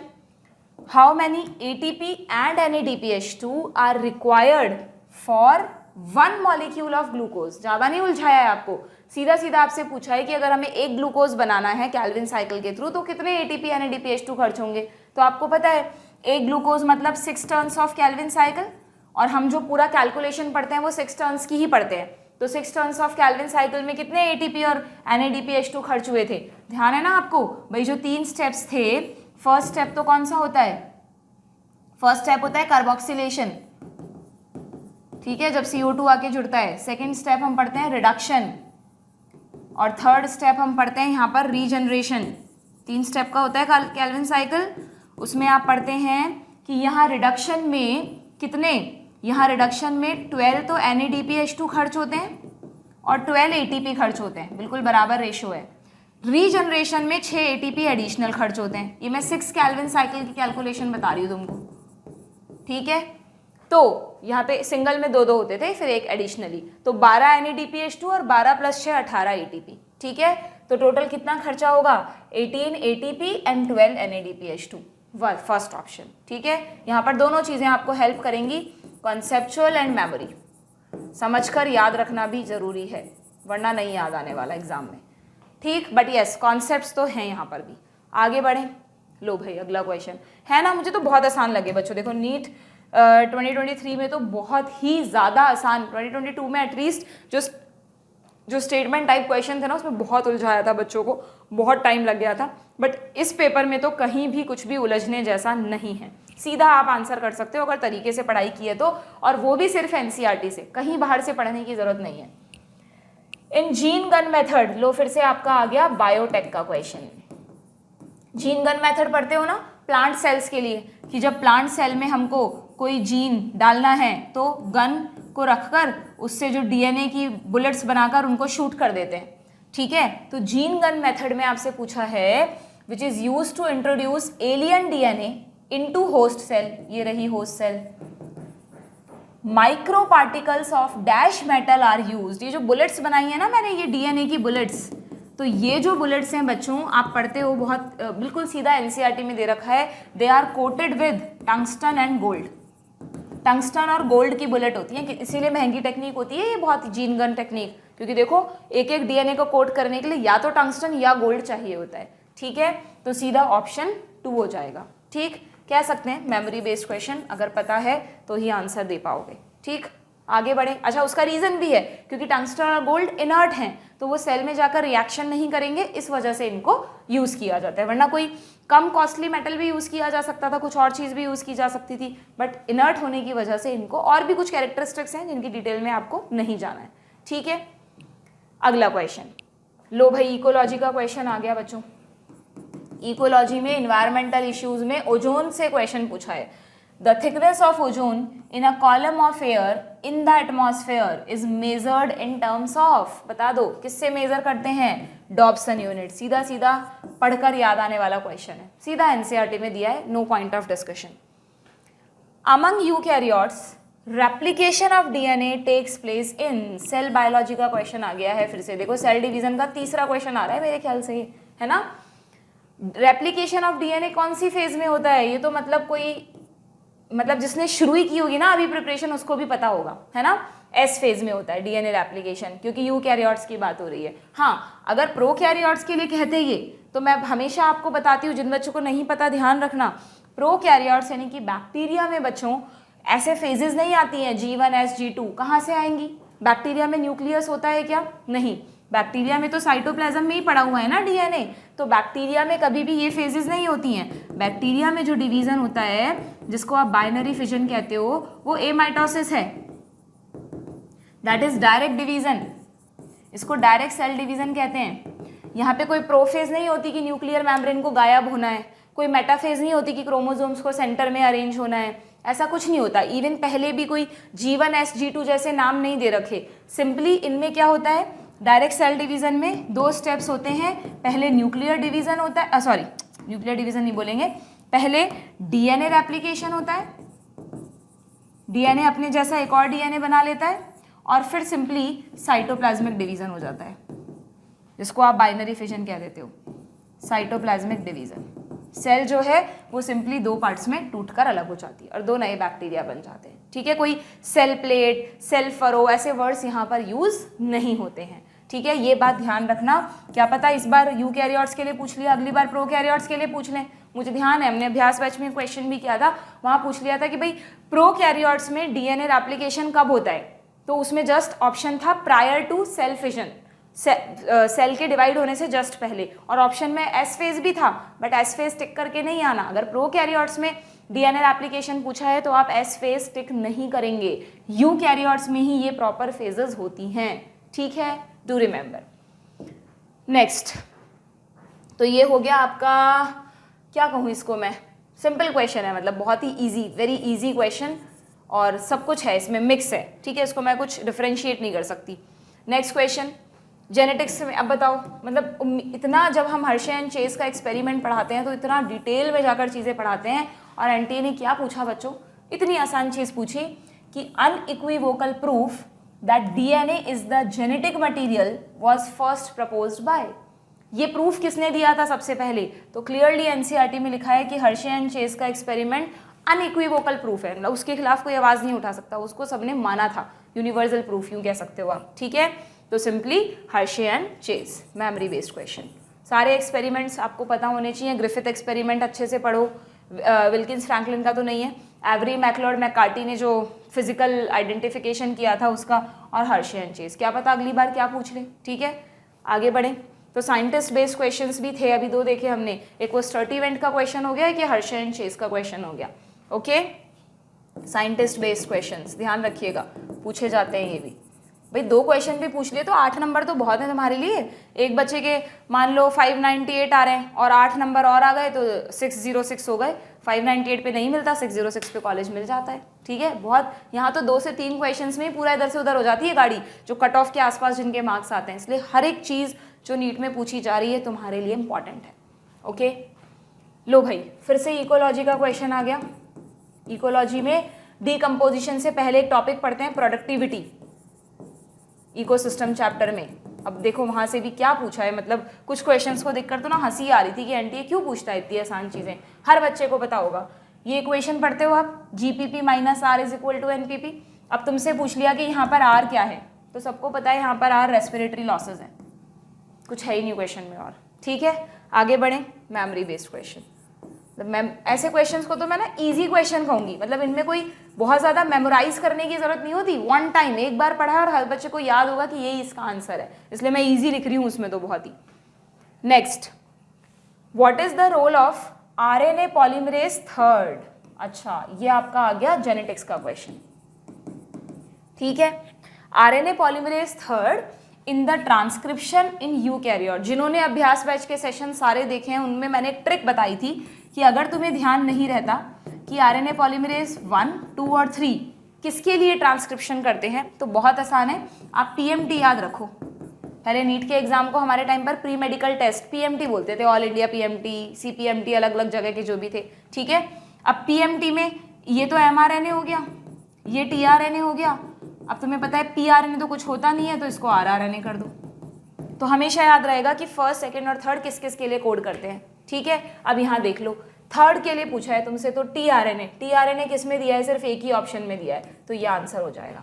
हालांकि इनके साथ कुछ दूसरे आरएनए भी हैं, बट उन्हें याद करने की नॉर्मली नीड नहीं होती, इतना उलझाता ही नहीं है एनटीए तुमको। जैसे इसमें होता है कि जो आरआरएनए है वो फर्स्ट बनाता है, बट एक आरआरएनए है 5S टाइप का, उसको ये बनाता है। ठीक है, बट वो तो फिर तब आपको याद करने की जरूरत है जब इतना डिटेल में जाकर पूछी जाएं चीज़ें। ठीक है, एक ऐसा आरएनए होता है उसको और बनाता है ये, बट मैक्सिमम मैंने देखा है पीवाईक्यूज में अगर तुम्हें इतना सा भी पता है तो तुम्हें अपना आंसर मिल जाएगा। तुम्हें तो अभी नीट क्रैक करना है ना, तो तुम्हें बस ट्रिक्स पर भी ध्यान देना पड़ेगा। ठीक है, क्लियर है क्या, कोई दिक्कत तो नहीं है। यहाँ एक चीज़ ज़रूर याद रखना कि कई बार ऑप्शंस में mRNA की जगह HNRNA आ जाता है, बिकॉज यू नो कि यूकैरियोट्स में सीधा mRNA नहीं बनता, पहले HNRNA बनता है एक्सॉन इंट्रॉन्स के साथ, फिर स्प्लाइसिंग के बाद mRNA बनता है, तो इसलिए ये तो सिंपली लॉजिकल चीज़ है। क्लियर, तो ये ट्रिक बेस्ड क्वेश्चन है, yes it is memory based question, बहुत ईजीली आप ट्रिक की हेल्प से इसको कर सकते हैं। नेक्स्ट, लो भाई ये आपका मिनरल न्यूट्रिशन का क्वेश्चन आ गया है बच्चों, फिर से प्लांट फिजियोलॉजी आ गई है। एक ही क्वेश्चन था, मिनरल न्यूट्रिशन से ज़्यादा नहीं थे। क्या है question, which micronutrient is required for splitting of water molecule. बहुत बार पढ़ाया है तुमको, तुम इसको फोटोसिंथेसिस का क्वेश्चन भी कह सकते हो, क्योंकि ये चीज़ दोनों चैप्टर में दे रखी है। फोटोसिंथेसिस में जब फोटोलाइसिस ऑफ वाटर होता है बच्चों, सनलाइट की प्रेजेंस में वाटर मॉलिक्यूल टूटता है, किसमें, हाइड्रोजन आयंस में, ऑक्सीजन में, और 2 इलेक्ट्रॉन्स निकलते हैं। तो इस स्प्लिटिंग ऑफ वाटर के लिए आपसे पूछा है कौन से माइक्रोन्यूट्रिएंट चाहिए। मैंने आपको बताया था manganese and chloride, they are essential for this splitting. Options क्या दिए हैं, मॉलिब्डेनम, मैग्नीशियम, मैंगनीज या कॉपर। ऑप्शन 4 ये हो सकता है, इसलिए मिस्टेक कर बैठो, मैग्नीज पता है और जल्दीबाजी में मैग्नीशियम, पक्का ही किया होगा तुम में से कई बच्चों ने, मैग्नीशियम नहीं होगा मैंगनीज होगा। जब इसीलिए बार बार बोलते हैं मॉक टेस्ट दो, क्योंकि मॉक टेस्ट में जब हम इस तरह की गलतियां करके चुके होते हैं ना, तो नीट में हमारा ब्रेन थोड़ा सा अवेयर रहता है। बोलते हैं ना कि एक बार चोरी हो गई तो हम ज़्यादा सावधान हो जाते हैं। कई सारे बच्चों को मैंने देखा है जो तैयारी करते हैं, क्वेश्चन प्रैक्टिस भी कर रहे हैं, बट मॉक टेस्ट से पता नहीं क्यों घबराते हैं, बोलते हैं नहीं अभी हमारी तैयारी नहीं है, अभी सिलेबस ही नहीं हुआ। और ऐसा करके ना तुम खुद से ही गलत कर रहे हो। आप मॉक टेस्ट से जितना भागोगे ना बच्चों, उतना नीट से सिलेक्शन से दूर होगे। दो ना, गलती करो, कौन मना कर रहा है, गलती करो, अपने ब्रेन को सिखाओ कि भाई ये गलती है, नीट में नहीं करनी है इस, और पेपर देने के बाद एनालिसिस भी करो। ये नहीं हमने तो आंसर की से मैच कर लिया, 400 नंबर आ रहे हैं, खत्म बात।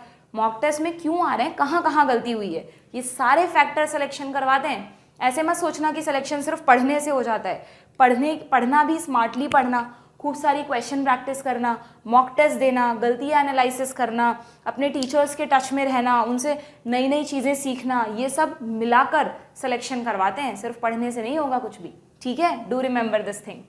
बढ़े आगे, ये तो मेमोरी बेस्ड क्वेश्चन है, मिनरल न्यूट्रिशन तो पूरा रटने वाला टॉपिक है, बट हाँ ईजी क्वेश्चन कह सकते हो, क्योंकि ऐसा कुछ नहीं पूछा जो बहुत नहीं पूछते, फ्रिक्वेंटली पूछे जाने वाला क्वेश्चन है, ठीक है। नेक्स्ट क्वेश्चन कहाँ से आया भाई, angiosperm, low reproduction in flowering plants का एक और क्वेश्चन मिल गया तुम्हें, इन फ्लावरिंग प्लांट्स, ठीक है, समझ जाओगे ना ये तुम। In angiosperms the haploid, diploid and triploid. अच्छा मैं बार बार अभ्यास बैच बोल रही हूँ, तुम में से कुछ बच्चे हो सकता है नए हो, तुम्हें लगा मैम हमने तो अटेंड ही नहीं किए इसके सेशंस, तो हमारी एक ऐप है बच्चों टीम कंपटीशन नाम से, टीम कंपटीशन की ऐप है, डाउनलोड करना, उसमें आपको दिख जाएगा, फ्री बैच है वो सबके लिए, अभ्यास बैच, ठीक है। और वहाँ पे जो भी हमने अभ्यास बैच में फिजिक्स, केमिस्ट्री और बायो के लास्ट 10 ईयर्स के जो PYQs थे ना, उनकी प्रैक्टिस की थी, तो उनके सारे सेशंस हैं, वैसे यूट्यूब पे भी हैं, हमारे इसी चैनल पर भी पड़े हुए हैं, बट अगर तुम्हें लगता है नहीं मैम हम तो यूट्यूब से नहीं पढ़ते, हम तो ऐप से पढ़ना पसंद करते हैं, तो इसीलिए हमने इस ऐप पर ये सारा कंटेंट वहाँ पर भी शिफ्ट किया हुआ है, तो आप ये सारे वहाँ पर भी देख सकते हैं। तो जो बच्चा आप नेक्स्ट ईयर के लिए तैयारी करेगा, उसको लगता है मेरा कोई चैप्टर अच्छे से तैयार हो गया, चलो उसके 10 ईयर के PYQ करता हूँ और टीचर के साथ करता हूँ, तो आप वो सेशन उठा के देख सकते हैं, सब लिखा हुआ है वहाँ, टॉपिक वगैरह एवरीथिंग, ठीक है। चलो क्वेश्चन पर आ जाएं। In angiosperm the haploid, diploid and triploid structure of a fertilized embryo sac, fertilized word जरूर पढ़ लेना, मुझे ध्यान है ये एक PYQ है।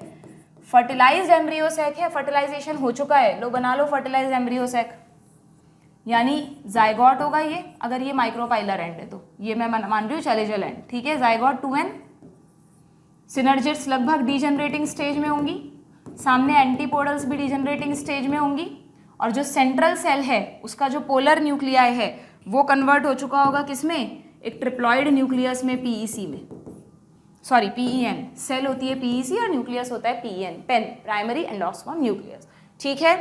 तो जाइगोट तो 2n होता है, और ये सब जो डीजनरेटिंग सेल्स हैं ये n होती हैं, यू नो। तो फर्टिलाइज्ड एम्ब्रियो सैक में तुमसे पूछा है, अब देखो भाई एंटीपोडल्स n है, बिल्कुल ठीक है, सिनर्जिट 2n है क्या, नहीं, ये तो n होती हैं, सिनर्जिट्स ठीक है, जाइगोट 2n ठीक है, पेन 3n, लो मिल गया आंसर, ठीक है, सिंपल, कुछ उलझने जैसा है ही नहीं, यहाँ पर ये n है, ये 3n है, तो वैसे ही प्लॉइडी पता है अगर तुम्हें सबकी तो इजीली कर सकते हो, फुल कॉन्सेप्चुअल क्वेश्चन है, प्लॉइडी कोई रटने की चीज़ नहीं है बच्चों, कभी रटने से समझ आ ही नहीं सकती, समझना पड़ेगा तुम्हें क्यों सिनर्जिट्स और एंटीपोडल n है, क्यों ये पेन 3n है, ये सब बने हैं डेवलपमेंट से, तो अगर तुमने प्रोसेस पढ़ रखा है तो आपको पता होगा, ठीक है। 3 क्वेश्चन होगा इस चैप्टर से। नेक्स्ट प्लियोट्रॉपी पे क्वेश्चन है भाई, प्लियोट्रॉपी कहाँ से आया है, जेनेटिक्स से। जेनेटिक्स तो पूरी लगभग ही कॉन्सेप्चुअल होती है, पढ़ते हैं हम प्लियोट्रॉपी, बहुत इंपॉर्टेंट टॉपिक्स में पढ़ते हैं, नीट में लगातार क्वेश्चंस आ रहे हैं प्लियोट्रॉपी, मल्टीपल एलिलिज्म और पॉलीजेनिक इनहेरिटेंस पे। क्या पूछा है, the phenomena of pleiotropism refers to, pleiotropism की डेफिनेशन पूछिए, लो कुछ नहीं पूछा NTA ने ज़्यादा, क्या होता है पहले वैसे ही बता दो मुझे, प्लियोट्रॉपी क्या होता है बताओ।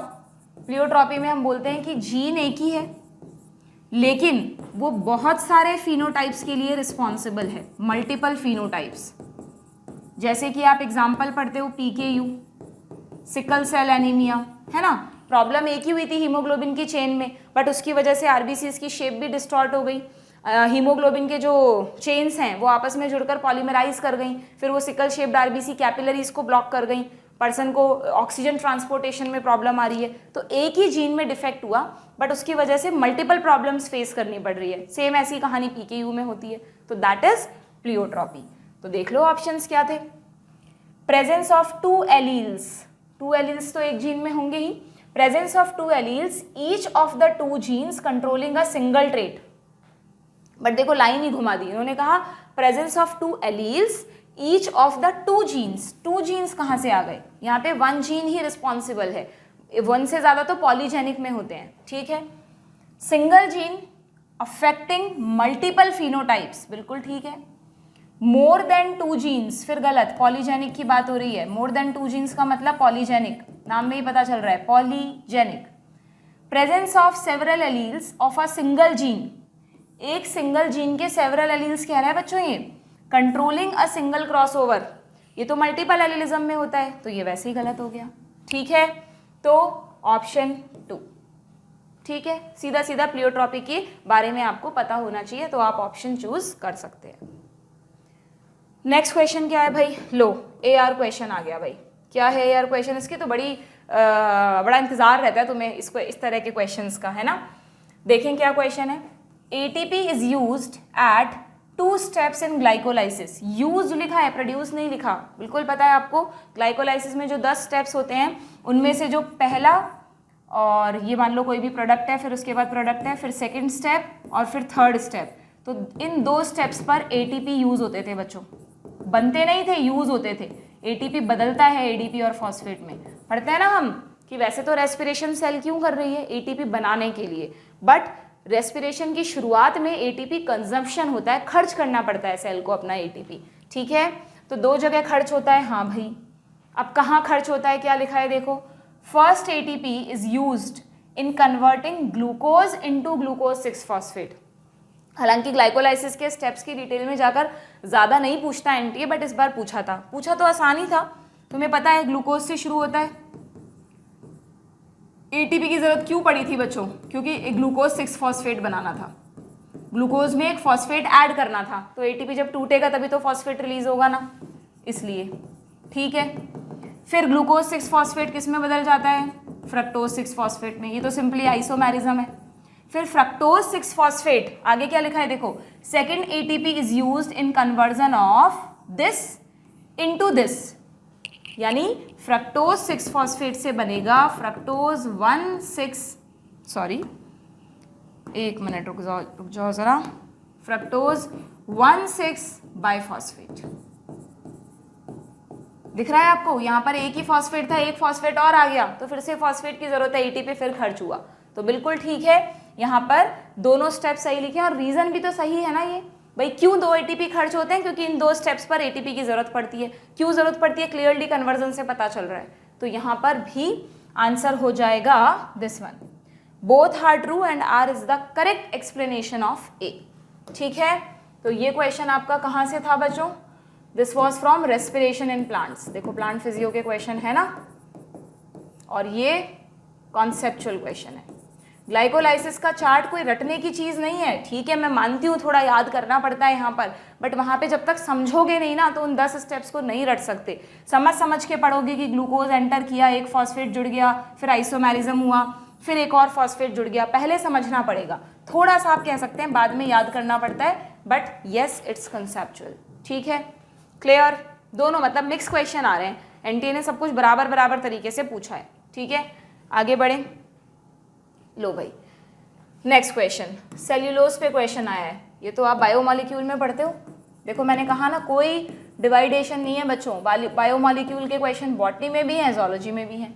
बायोमॉलिक्यूल तो पूरा याद करने वाला टॉपिक है, हमेशा मेमोरी बेस्ड ही होता है। तो देखें बस वो एंजाइम में से पूछ लेते हैं ना अगर एक्टिवेशन एनर्जी वगैरह पे, तो वो ज़रूर मैं कहती हूँ कॉन्सेप्चुअल है, बाकी तो सब समझ याद करने वाली चीज़ें हैं। क्या है, cellulose does not form blue colour with iodine, पता है ना आप सबको। कौन देता है आयोडीन टेस्ट, स्टार्च जब आयोडीन टेस्ट देता है, आप किसी भी केले पर आयोडीन डाल के देखो ब्लू कलर आ जाएगा।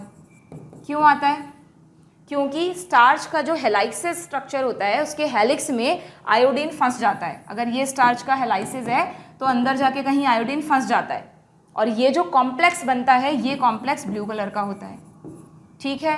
तो इसका मतलब आयोडीन के साथ ब्लू कलर वही पॉलीसैकेराइड देगा जिसके पास कॉम्प्लेक्स हेलाइसिस हैं, या जो आयोडीन के साथ ये कॉम्प्लेक्स बनाए, ठीक है।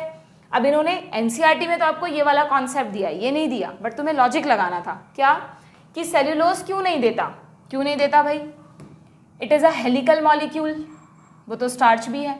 It does not contain complex helices, hence can not hold iodine molecule. सीधा लाइन है एनसीईआरटी में, वहाँ स्टार्च के लिए है, तुमसे उल्टा करके सेल्यूलोज के लिए पूछ ली, ठीक है।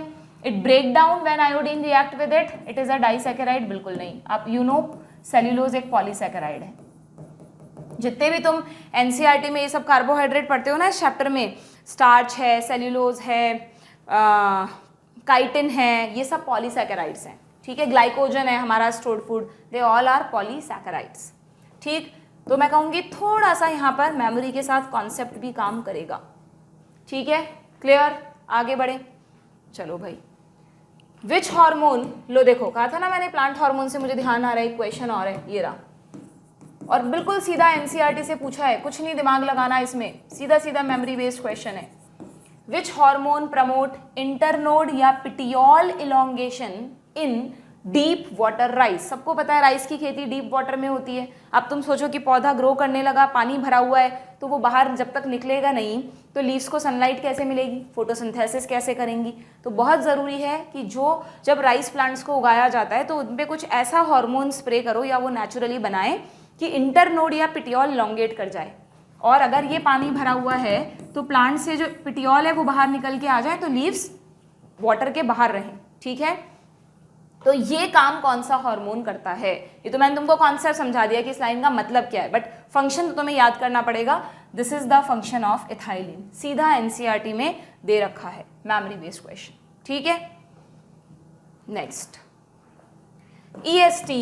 EST रेफर्स टू, देखो इस क्वेश्चन में तो मैं भी कल कंफ्यूज हो गई थी जब मैं लाइव में आपके साथ सॉल्व कर रही थी ना क्वेश्चन, तब मुझे भी लगा था इन्होंने कुछ ऐसी चॉइस दी है। देखो बताती हूँ, जेनेटिक्स का क्वेश्चन है। अगेन क्या था question, human genome project. Generally कम पढ़ते हैं बच्चे क्योंकि बहुत रट्टाफिकेशन टॉपिक है, बट मैं हमेशा कहती हूँ कि HGP में और कुछ पढ़ो मत पढ़ो, EST एंड SA ये जो इसके 2 स्टेप्स हैं वो ज़रूर पढ़ के जाना। तो उसी पे क्वेश्चन आया है, देख लो। EST क्या है आपको पता है, HGP में 2 स्टेप्स होते हैं, EST एंड SA। EST जैसा कि नाम से पता चल रहा है, इसमें हम सिर्फ एक्सप्रेस्ड सीक्वेंसेस को टैग करते हैं कि कौन कौन सी सीक्वेंसेस खुद को एक्सप्रेस करेंगी, ठीक है। और ऐसे सीक्वेंस एनोटेशन को ब्लाइंड अप्रोच कहते हैं क्योंकि इसमें सारी सीक्वेंसेस को स्टडी करते हैं, ऑल सीक्वेंसेस, चाहे वो कोडिंग हो चाहे वो नॉन कोडिंग, यानी वो खुद को एक्सप्रेस करती हैं या नहीं करती उससे कोई मतलब नहीं है, बट ह्यूमन जीनोम प्रोजेक्ट में इन सबको भी स्टडी किया गया, इन सब की भी टैगिंग की गई, एनोटेट किया गया। इन सबको एनोटेट यानी उनको टैग कर देना, उन्हें एक नामकरण कर देना कि भाई ये असाइन कर देना कि ये इस क्रोमोसोम पर है और ये काम करती है, दैट इज एनोटेशन, ठीक है। तो अब तुमसे इतना डिटेल में नहीं पूछा, तुमसे तो सिंपली पूछा है कि भाई EST रेफर्स टू, ऑप्शन क्या दिए देखो, ऑप्शंस थे all genes that are expressed as proteins, all genes whether expressed or unexpressed, ये तो हटा दूं क्योंकि वो तो फिर सीक्वेंस एनोटेशन की बात हो गई। सर्टेन इंपॉर्टेंट एक्सप्रेस जीन नहीं, सर्टेन इंपॉर्टेंट नहीं, एक्सप्रेस जीन तो सारे लिए थे इसमें, तो ये भी हटा दूं। ये क्या है, all genes that are expressed as RNA। इसमें हो गया कंफ्यूजन क्योंकि ये तो हम बार बार पढ़ते हैं कि यार एक्सप्रेस सीक्वेंसेस मतलब सारे एक्सप्रेसिंग सीक्वेंसेस। अब देखा जाए तो अगर हम जब जीन एक्सप्रेशन की बात करते हैं बच्चों, तो जीन पहले RNA बनाएगा और RNA के बाद प्रोटीन बनाएगा। तो हम बहुत बार ऐसा भी बोल देते हैं कि जीन एक्सप्रेशन का मतलब प्रोटीन बनाना। अब यहाँ इन्होंने अच्छा मतलब ठीक क्वेश्चन था, एनटी ने दोनों चॉइस डाल दी कि बताओ all genes that are expressed as protein या all genes that are expressed as RNA। तो एनसीईआरटी को उठाकर देखना, वहाँ पर लिखा है इसमें all genes that are expressed as RNA, that's why यहाँ पर ये ऑप्शन होगा, ठीक है। बट कंफ्यूजन हो सकता है क्योंकि देखा जाए तो जीन एक्सप्रेशन में अल्टीमेटली प्रोटीन ही बन रहा है और हम जीन एक्सप्रेशन का मतलब प्रोटीन फॉर्मेशन ही बोलते हैं, बट क्योंकि एनसीईआरटी में पहले लिखा हुआ है भाई जो RNA की तरह खुद को एक्सप्रेस करेंगे वो EST में आते हैं, इसलिए इस चॉइस को प्रेफरेंस देनी पड़ेगी, ठीक है। क्लियर, तो EST समझना भी पड़ेगा आपको और उसके बाद याद करना पड़ेगा, बट इसमें मुझे नहीं लगता कुछ बहुत ज़्यादा याद करने जैसा था। अगर EST का कॉन्सेप्चुअली मीनिंग पता है तो आप इस क्वेश्चन को कर सकते हो, ठीक है। तो हाँ, EST कॉन्सेप्चुअल था, थोड़ा सा कुछ बच्चों को लगता है नहीं मैम हमें तो ऐसी चीज़ें समझ में नहीं आती, हमें तो याद करा दो, तो फिर ठीक है, ओके आगे बढ़ें। लो भाई स्टेटमेंट आई, ऐसे क्वेश्चन देखकर एकदम से दिल धक्सा रह जाता होगा ना तुम्हारा एग्जाम में, अरे यार ये क्या पूछ लिया, इतना बड़ा क्वेश्चन है। बट इस इतने बड़े क्वेश्चन में ना मेनली तो बस 2 ही स्टेटमेंट पढ़ने हैं तुमको, उसके बाद तो बस बताना है कौन सा सही है कौन सा गलत। तो घबराया मत करो ऐसे क्वेश्चन देखकर, आधा तो वहीं पर तुम हथियार नीचे कर देते हो, लो भाई हमसे नहीं होगा। ऐसे एटीट्यूड नहीं होना चाहिए। Yes we can do it, हम कर सकते हैं इस क्वेश्चन को, ये होना चाहिए। ठीक है, क्या है भाई, the force generated by transpiration can lift a xylem sized column of water over 130 metre height. जो एनसीईआरटी लेके बैठा है, खोलो चैप्टर खोलो, कौन सा, ट्रांसपोर्ट एंड प्लांट्स। 2 क्वेश्चन आ गए भाई इसमें से, एक एक्टिव ट्रांसपोर्ट पे था, एक ये रहा। और वहां पे देखो सीधा सीधा लाइन लिखी है क्या, ये जहां पर वो समझाया ना, एक डायग्राम सा बना रखा है जाइलम से रिलेटेड, कैसे ट्रांसपिरेशन से वाटर ऊपर जाता है। वहां पे एक लाइन लिखी है उस डायग्राम के जस्ट ऊपर कि जो जाइलम जब ट्रांसपिरेशनल पुल लगता है तो वो कितनी हाइट तक पानी को ले जा सकता है, और क्लियरली लिखा है ओवर 130 मीटर्स हाइट। तो एनसीईआरटी पढ़ी है तो बिल्कुल ठीक है। ओके, दूसरा, transpiration cool leaf surface, yes हमें पता है कूलिंग होती है। अब यहाँ पे थोड़ा सा आउट ऑफ एनसीईआरटी जाके इन्होंने कहा 10 to 15 degree by evaporative cooling. अब कुछ बच्चे इस तरह के क्वेश्चन में थोड़ा रिस्क ले सकते हो तुम, क्योंकि तुम्हें पता है कूलिंग तो होती है, यही तो नहीं पता कि कितना ठंडक होती होगी। तुम खुद सोचो, अगर सिर्फ 3-4 डिग्री कूलिंग होती तो हम पेड़ के नीचे खड़े होते या धूप में खड़े होते, तुम्हें पता नहीं चलता। बट क्योंकि अच्छी खासी कूलिंग होती है, इसलिए हम भरी धूप में पेड़ के नीचे खड़े हो जाएं तो हमें कितनी ठंडक फील होती है। तो 10 से 15 डिग्री तक टेम्परेचर कम होता है ट्रांसपिरेशन की वजह से, इतना कूलिंग इफेक्ट क्रिएट होता है वहाँ पर। ठीक है, तो थोड़ा सा रिस्क लिया जा सकता है लॉजिकल लगा के कि यार 10 से 15 डिग्री का डिफरेंस तो आ ही जाता होगा। कुछ बच्चे हो सकता है छोड़ भी आए उस क्वेश्चन को कि यार हमें तो रिस्क नहीं लेना। ठीक है, तो यहाँ क्योंकि यहाँ पे ऑप्शन तो हर तरह के हैं, ए सही है, बी गलत है, बी सही है, ए गलत है, हर तरह के ऑप्शन है। तो यहाँ पर दोनों स्टेटमेंट सही हैं, वेयर इट इज, ये रहा, बोथ आर करेक्ट। ठीक है, दोनों, ये मेमोरी बेस्ड भी था और कॉन्सेप्चुअल भी था। सेकंड स्टेटमेंट कॉन्सेप्चुअल है, फर्स्ट मेमोरी बेस्ड है। ये तुम्हें पढ़ रखा है तो ये पता है कि 130 मीटर हाइट तक जाएगा, वरना नहीं पता। ठीक है, next, upon exposure to UV radiation, ये आ गया आपका बायोटेक का क्वेश्चन। फिर से भरकर आए क्वेश्चन बायोटेक से, है ना, आते हैं 8 क्वेश्चन तो आते हैं आजकल, दोनों बॉटनी जूलॉजी में मिलाकर बायोटेक से। Upon exposure to UV radiation DNA stained with ethidium bromide. Clearly biotech में दे रखा है कि डीएनए को अगर तुम देखना चाहते हो तो तुम्हें यूवी रेज का एक्सपोजर भी देना पड़ेगा और तुम्हें इथीडियम ब्रोमाइड से स्टेन भी करना पड़ेगा। और जब हम ऐसा करेंगे तो हमें डीएनए दिखाई देगा ऑरेंज कलर का। है क्या कोई confusion? Blue, orange, yellow, red, ये रहा ऑरेंज, ब्राइट ऑरेंज कलर के डीएनए के बैंड्स दिखते हैं। बायोटेक में क्या कहो इस क्वेश्चन को, इजी, मैं तो इजी रख रही हूँ इस क्वेश्चन को। मतलब बायोटेक जिसने ऊपर से पढ़ी है उसको भी ये बात पता होगी कि हाँ भाई डीएनए। मैं तो इसलिए बच्चों को ऐसी चीज़ों में ना पिक्चर्स भी दिखाती हूँ क्लास में, तुम्हें पता होगा, है ना, उसमें हमने ऑरेंज कलर के बैंड्स देखे थे तो बिल्कुल मेमोरी बनी रहती है कि हाँ यार ऑरेंज कलर के दिखेंगे। ओके, नेक्स्ट इकोलॉजी का क्वेश्चन, इस बार ईयर बेस्ड। ईयर के क्वेश्चन जनरली नहीं पूछता एनटीए, देखो इसमें पूछा है। अब ऐसा नहीं कि तुम सारे ईयर रटने बैठ जाओ बुरी तरह से और मेन चीज़ें छोड़ दो, पहले मेन चीज़ों पे फोकस करो। 1 या 2 क्वेश्चन आते हैं ऐसे। हिस्टोरिक कन्वेंशन, अर्थ समिट हुआ था, बायोडाइवर्सिटी में से पूछा है, एकदम एंड में, चैप्टर के एंड में जाओ, वहाँ 2 समिट दे रखे हैं, अर्थ समिट और वर्ल्ड समिट। अर्थ समिट हुआ था 1992 में और उसका फॉलो अप 10 साल बाद वर्ल्ड समिट, क्या पता अगली बार तुमसे यही पूछ लें, वर्ल्ड समिट हुआ था 2002 में। ठीक है, हो सकता है उनकी जगह पूछ लें। अर्थ समिट हुआ था रियो डी जेनेरियो में। ठीक है, क्लियर, यही पूछ लें अगली बार। क्लियर, तो ये मेमोरी बेस्ड क्वेश्चन है, थोड़ा सा रटना पड़ेगा यहाँ पे तुम्हें। फोटोसिंथेसिस से क्वेश्चन आया है, अभी एक क्वेश्चन और देखा था ना हमने फोटोसिंथेसिस का, एक और है, देखो क्या क्वेश्चन है।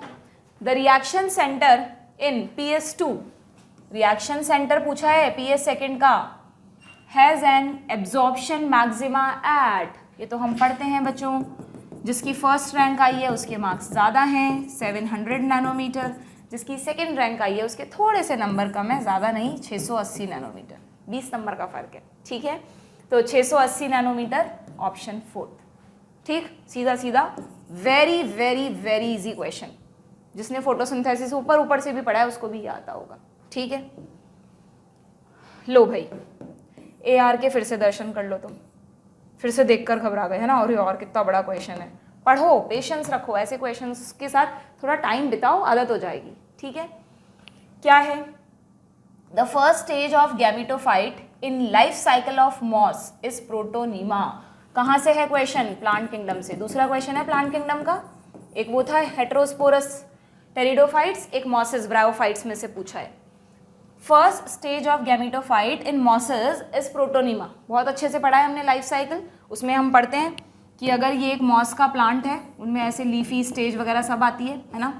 राइजोइड्स हो गए, ये यहाँ पे फुटसीटा कैप्सूल बनता है। तो ये जो कैप्सूल है इसके अंदर मियोसिस से स्पोर्स बनते हैं। अब ये स्पोर्स नीचे गिरे, अब हर स्पोर से शुरुआत में एक फिलामेंटस क्रीपिंग स्ट्रक्चर निकलता है, बिल्कुल प्रिमिटिव टाइप का सा थ्रेड लाइक स्ट्रक्चर। प्रोटोनीमा बताया था मैंने, प्रोटो मतलब प्रिमिटिव, नीमा मतलब थ्रेड। एक प्रोथैलस भी होता है, एक वर्ड होता है प्रोथैलस जो हमें कंफ्यूज करता है। प्रोथैलस मतलब थैलस जैसा कुछ स्ट्रक्चर, तो वो तो हमने टेरिडोफाइट्स में पढ़ा था, ऐसे हार्ट शेप स्ट्रक्चर बनता है। दिस इज द गैमेटोफाइट, ये भी गैमेटोफाइट है, एन है, ये भी गैमेटोफाइट है, प्रोटोनीमा एन है। बट मैंने तुमको टर्म से याद करवाया था, प्रोटोनीमा, नीमा यानी थ्रेड, जो थ्रेड लाइक स्ट्रक्चर बनता है मॉसेस में वो प्रोटोनीमा है। और टेरिडोफाइट्स में, फर्न्स वगैरह में जो भी टेरिडोफाइट्स हैं उनमें जो हार्ट शेप स्ट्रक्चर बनता है स्पोर से वो है प्रोथैलस। दोनों स्पोर से ही बन रहे हैं, इसलिए बहुत कंफ्यूजन होता है, ठीक है। बट टर्म से याद करोगे तो ध्यान रहेगा।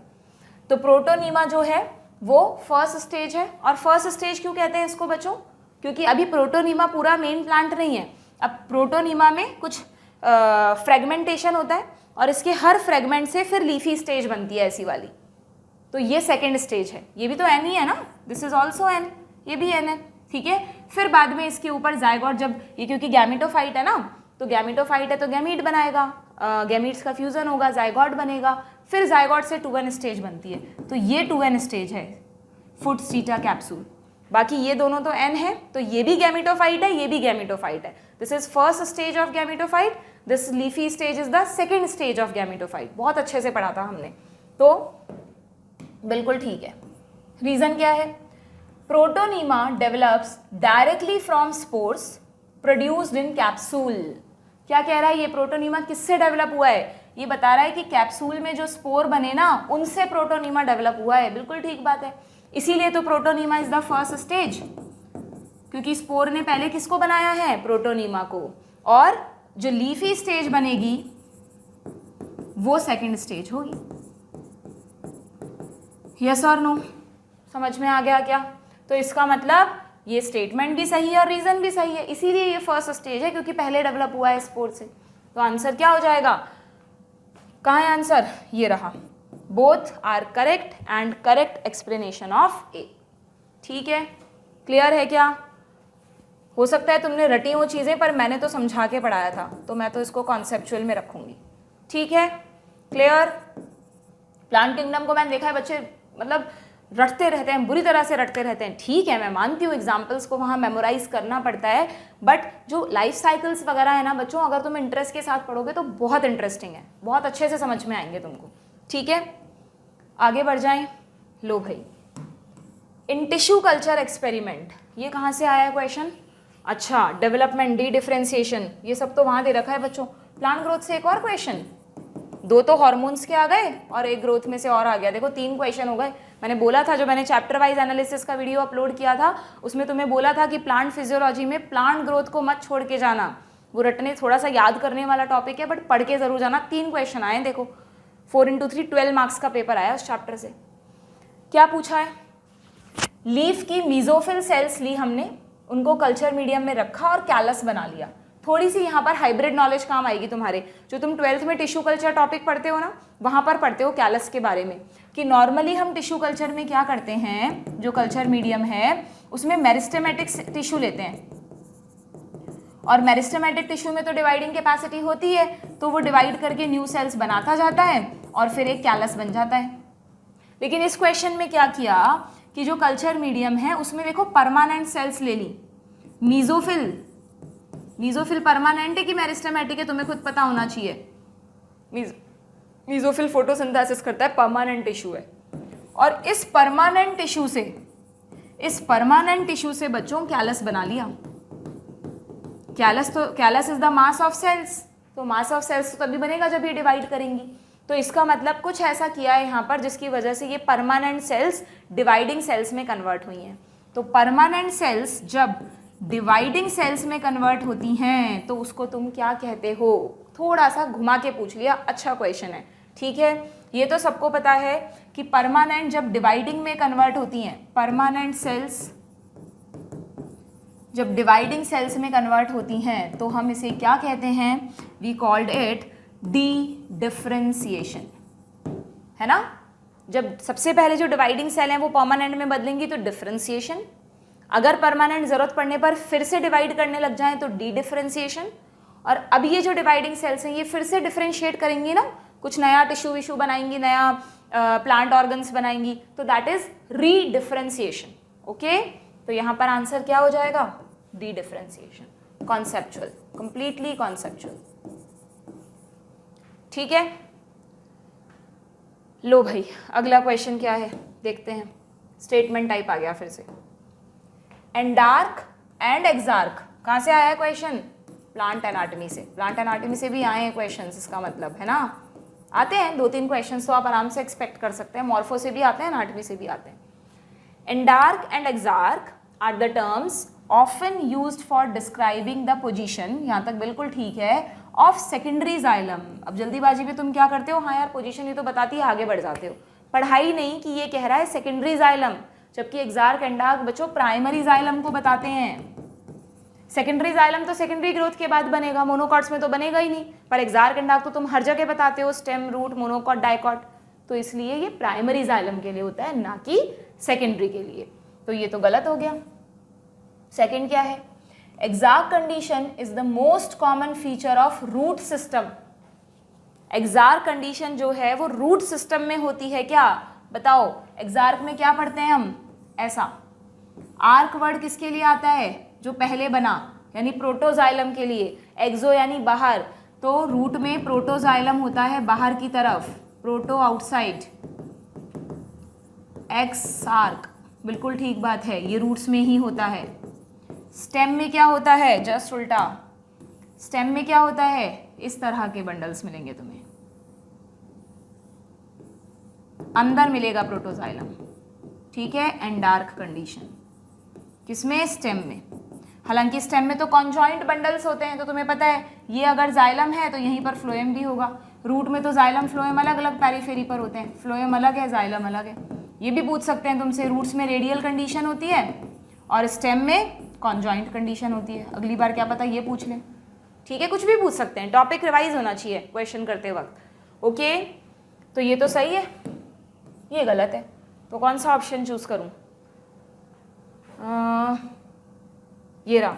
ये भी करते हैं कई बार हम नीट में, यहाँ तो सही कर लिया और नीचे इस पे टिक कर लिया जल्दीबाजी में। स्टेटमेंट 1 करेक्ट है और सेकंड इनकरेक्ट है। हमने क्या कहा? फर्स्ट इनकरेक्ट है, सेकंड करेक्ट है, तो इस चीज़ का भी ध्यान रखना है। इसीलिए बोल रही हूँ क्वेश्चन प्रैक्टिस करे बिना मत चले जाना नीट का एग्जाम देने। विग्रस क्वेश्चन प्रैक्टिस की जरूरत है, क्योंकि बहुत ईजी पूछते हैं। सिर्फ थ्योरी पढ़ने में मत उलझे रहना, लिमिटेड थ्योरी पढ़ो जो एनसीईआरटी में दी है, उसको एक एक लाइन पढ़ो, एक एक वर्ड पढ़ो, जितनी बार पढ़ सकते हो समझ के उतनी बार पढ़ो और खूब भर के क्वेश्चन प्रैक्टिस करो, ठीक है, और आराम से बढ़िया तैयार होके नीट का एग्जाम देने जाओ। ठीक, क्लियर?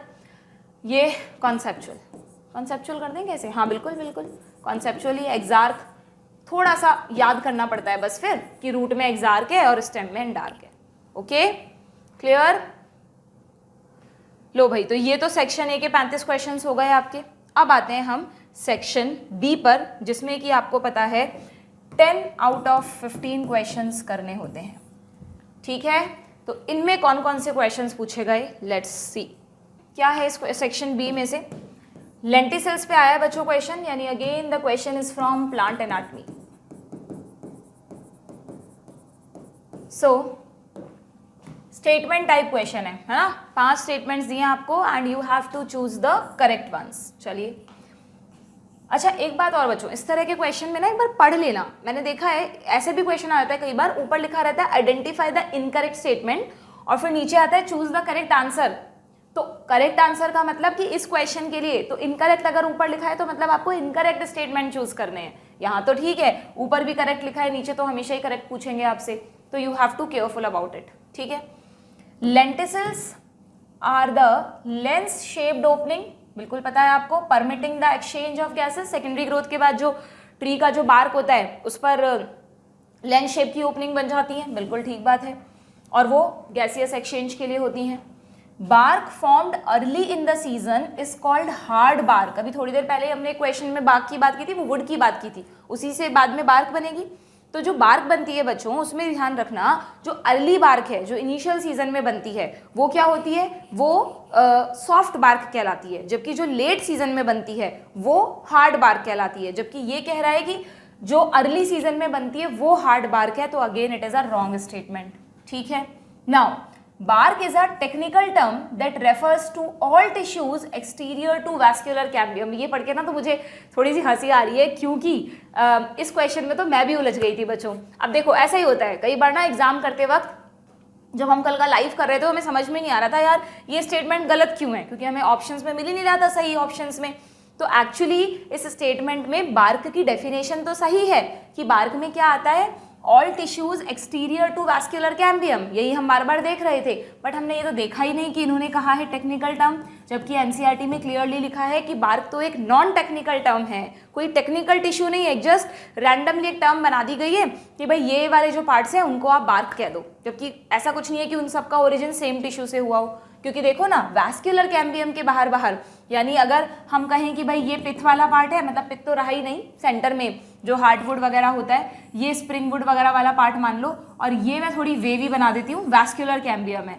तो वैस्कुलर कैम्बियम के बाहर जितना भी टिश्यू होता है ना बच्चों, दिस इज वैस्कुलर कैम्बियम, वो सब बार्क कहलाता है। उसमें क्या क्या आ जाएगा सोचो, वैस्कुलर कैम्बियम के जस्ट बाहर क्या होगा, सेकेंडरी फ्लोएम होगा, प्राइमरी फ्लोएम तो क्रश्ड हो जाता है, और उसके बाद क्या होगा, उसके बाद पूरा जो सेकेंडरी टिश्यू बना है, सेकेंडरी कॉर्टेक्स और कॉर्क कैम्बियम यानी फैलोजन, और उसके बाहर कॉर्क, ये सब कुछ बार्क में आता है, ठीक है। तो ये सिर्फ इसी पे ध्यान जा रहा था मेरा भी, तो यहाँ पर सिर्फ इसलिए गलत है ये क्योंकि नॉन टेक्निकल टर्म है, तो ये गलत स्टेटमेंट हुआ, ठीक है।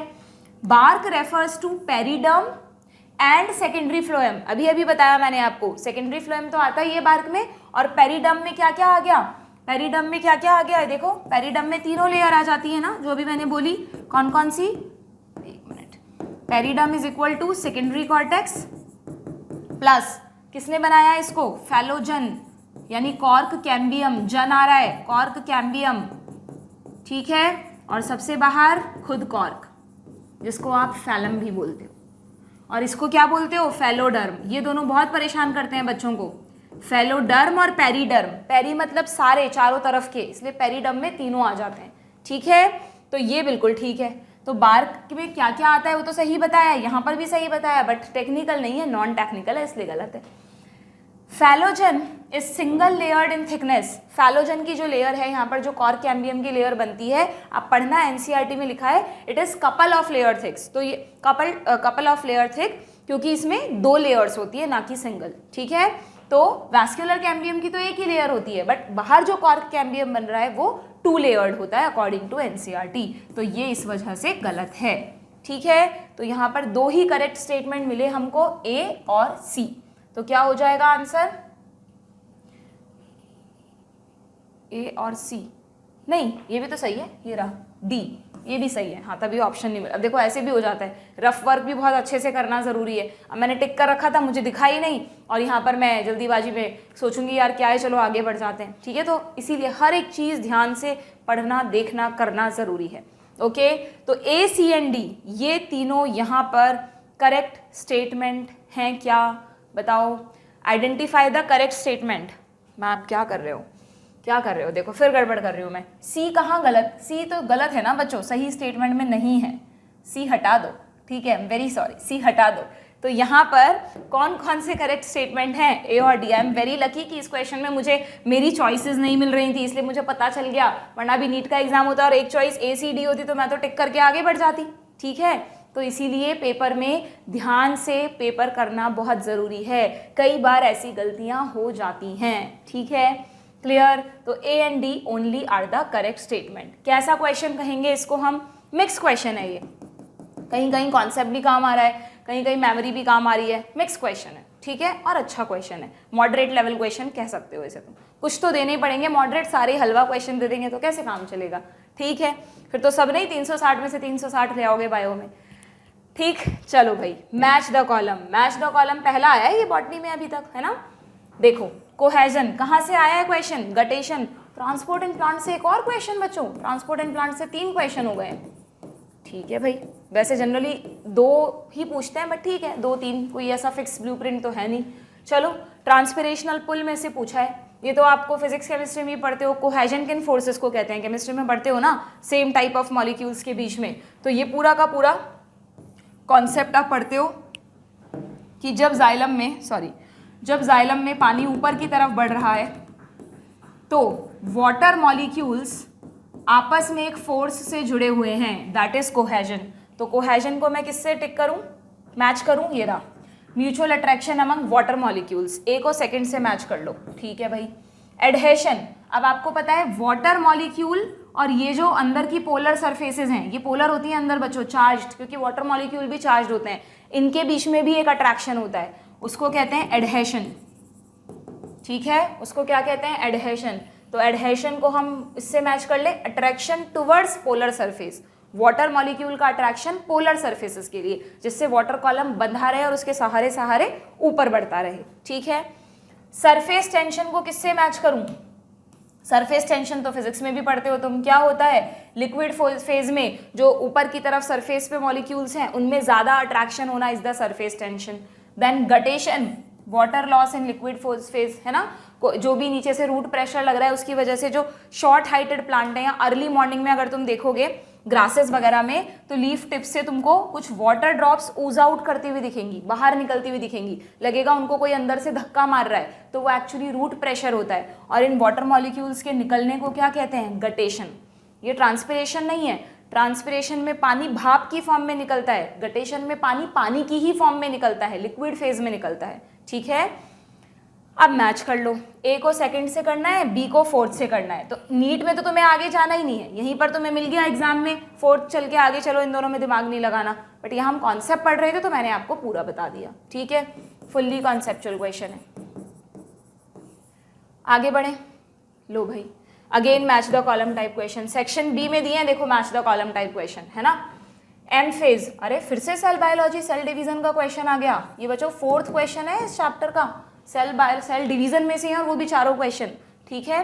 एम फेज यानी माइटोसिस एंड मियोसिस, या तो इक्वेशनल डिवीजन या रिडक्शनल डिवीजन, चलो भाई इक्वेशनल से कर दो, मान लो कंफ्यूजन है मत करो, दूसरा कर लो। G2 फेज तो सबको पता है ना, कब आती है, बना के बताऊं क्या डायग्राम, अगर ये सेल साइकिल है, ये G1 है, ये S है, ये G2 है, तो ये M होगी, काफी बड़ी बना दी मैंने, M इतनी बड़ी नहीं होती है, ठीक है, क्लियर है क्या, ओके। अब G1 फेज, फिर S आएगी, फिर G2 आएगा और फिर M आएगा। G1 और G2 में क्या होता है, प्रोटीन फॉर्मेशन, S में DNA और सेंट्रियोल का डुप्लीकेशन और M में मेन डिवीजन। तो यहाँ पर G2 फेज को किससे मैच करें हम, अब G2 और G1 दोनों दिए हैं बच्चों और प्रोटीन सिंथेसिस भी दिया है, तो आप कंफ्यूज हो सकते हो कि यार किसको मैच करें इससे, तो कोई बात नहीं है, एक बार को छोड़ दो इसे। M फेज को इससे मैच करना है तो पता है ना, A को फोर्थ से मैच करना है, 2 ऑप्शंस में है। अब आगे बढ़ते हैं हम, अब इन्होंने यहाँ पर B को सेकंड कराया कि G2 फेज इनएक्टिव फेज है तो बिल्कुल ही नहीं हो सकता, तो ये वैसे ही हट गया, और B को यहाँ पे 1 से मैच किया, यस पॉसिबिलिटी है। तो एक तरीका तो ये है ये क्वेश्चन करने का। मान लो तुमने ऑप्शंस पे नहीं गए, तुमने कहा यार G2 को मैच करूँ कि G1 को मैच करूँ, तो क्वाइसेंट स्टेज देख लो।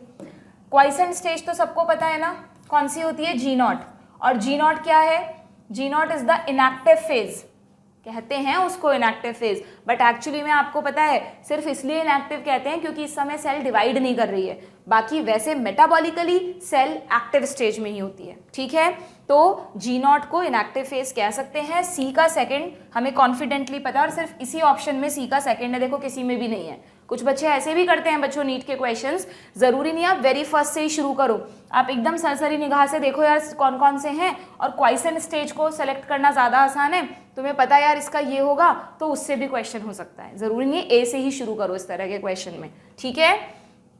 अब G1 फेज को किससे मैच करें, इससे कर लें क्या, पढ़ें क्या, interval between mitosis and initiation of DNA replication.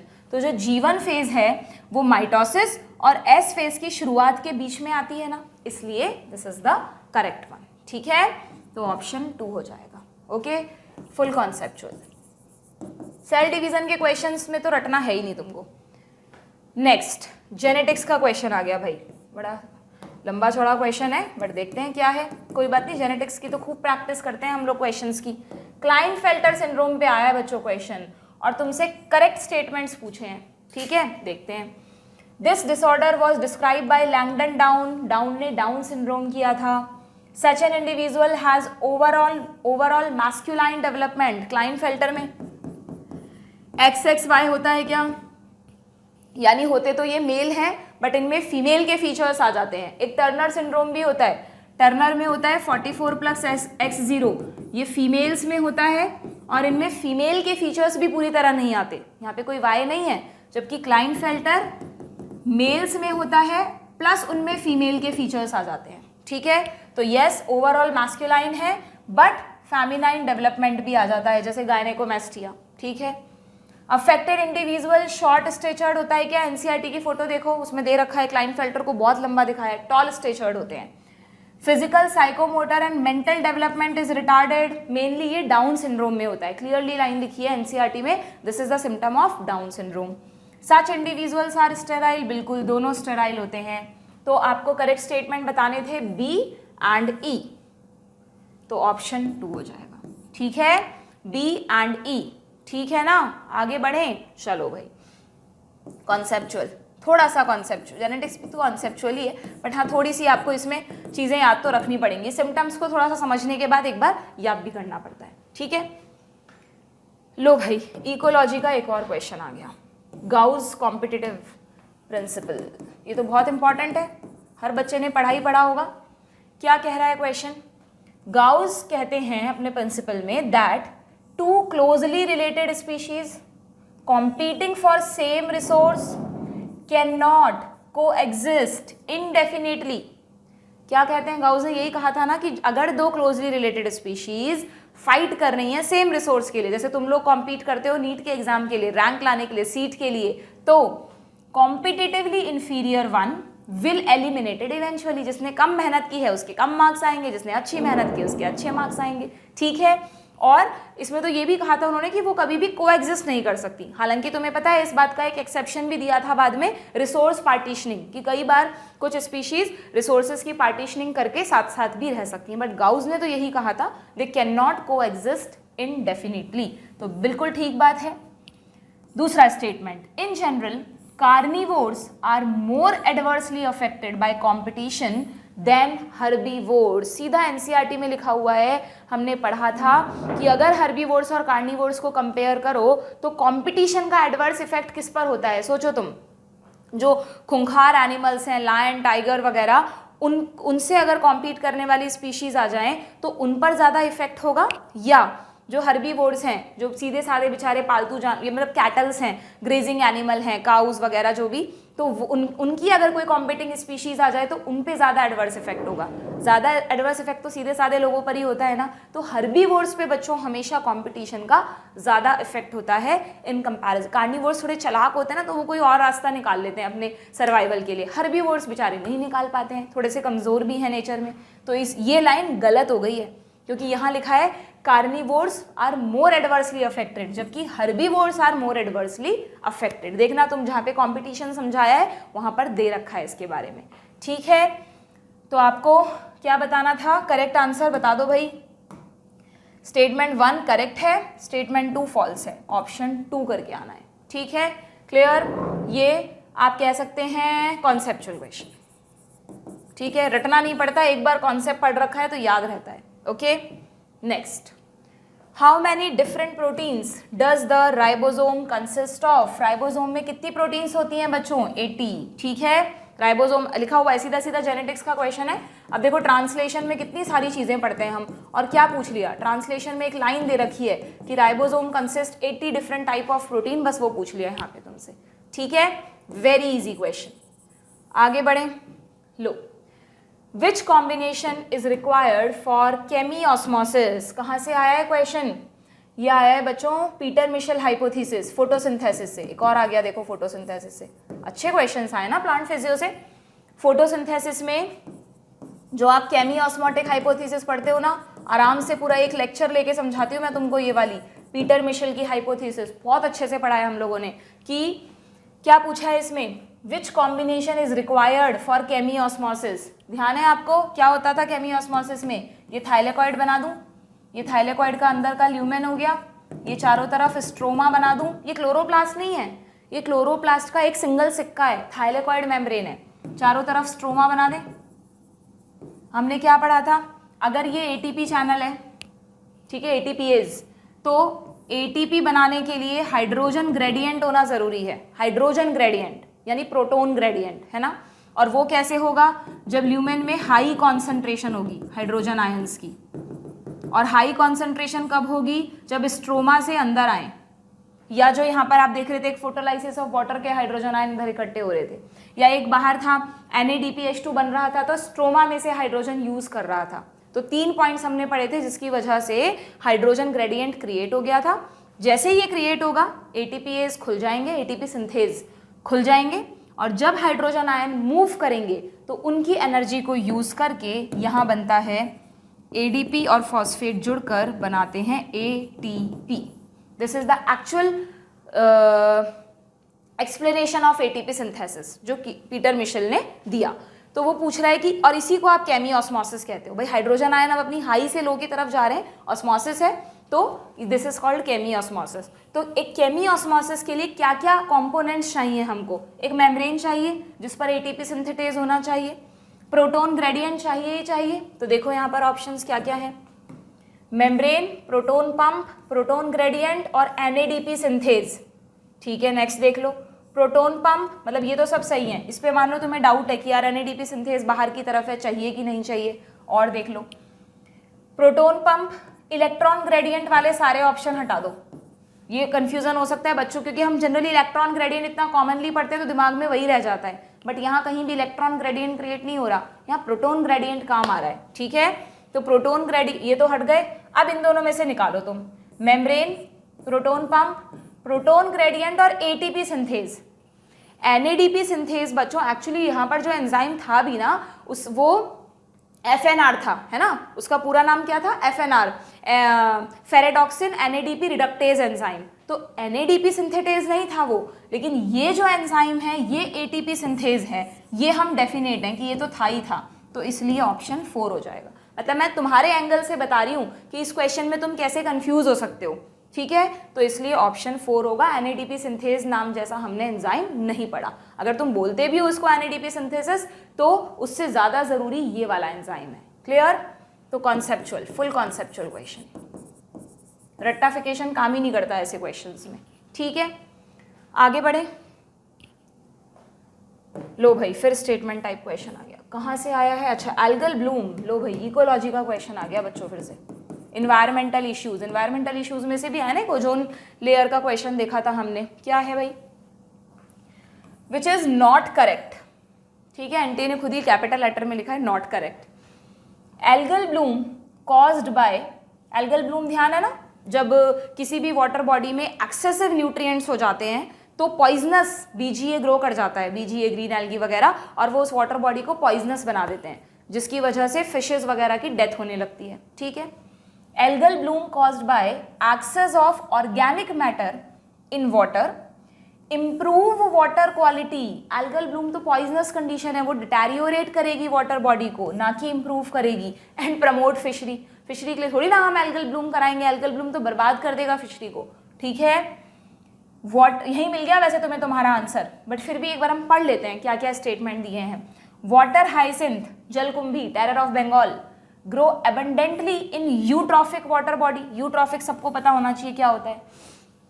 Eutrophication पे नीट में बहुत क्वेश्चन आते हैं। यूट्रॉफिकेशन का मतलब कि किसी भी वाटर बॉडी में जब इंडस्ट्रियल वेस्ट बहुत मिलता है, स्पेशली जो NPK फर्टिलाइजर्स बन रहे हैं मान लो किसी इंडस्ट्री में, तो नाइट्रोजन और फॉस्फेट्स जब बहुत ज़्यादा आ जाते हैं बच्चों वाटर बॉडी में, तो वहाँ पर क्या होता है, उनकी वजह से नीचे और जो फीकल मैटर वगैरह जो ऑर्गेनिजम्स का है वो इकट्ठा होने लग गया, तो डीकम्पोजिशन बहुत फास्ट होने लगता है। और वो जो न्यूट्रिएंट्स आए उनकी वजह से एल्गी वगैरह ग्रो करने लगती हैं और बहुत जल्दी वो वाटर बॉडी सूख कर ख़त्म हो जाती है, ठीक है, क्योंकि डिकम्पोजिशन से गैसेस बनेंगी, वार्म वाटर होगा। तो लेक मतलब ऐसा कहते हैं कि लेक को गला घोट के मार देना इज़ द यूट्रॉफिकेशन।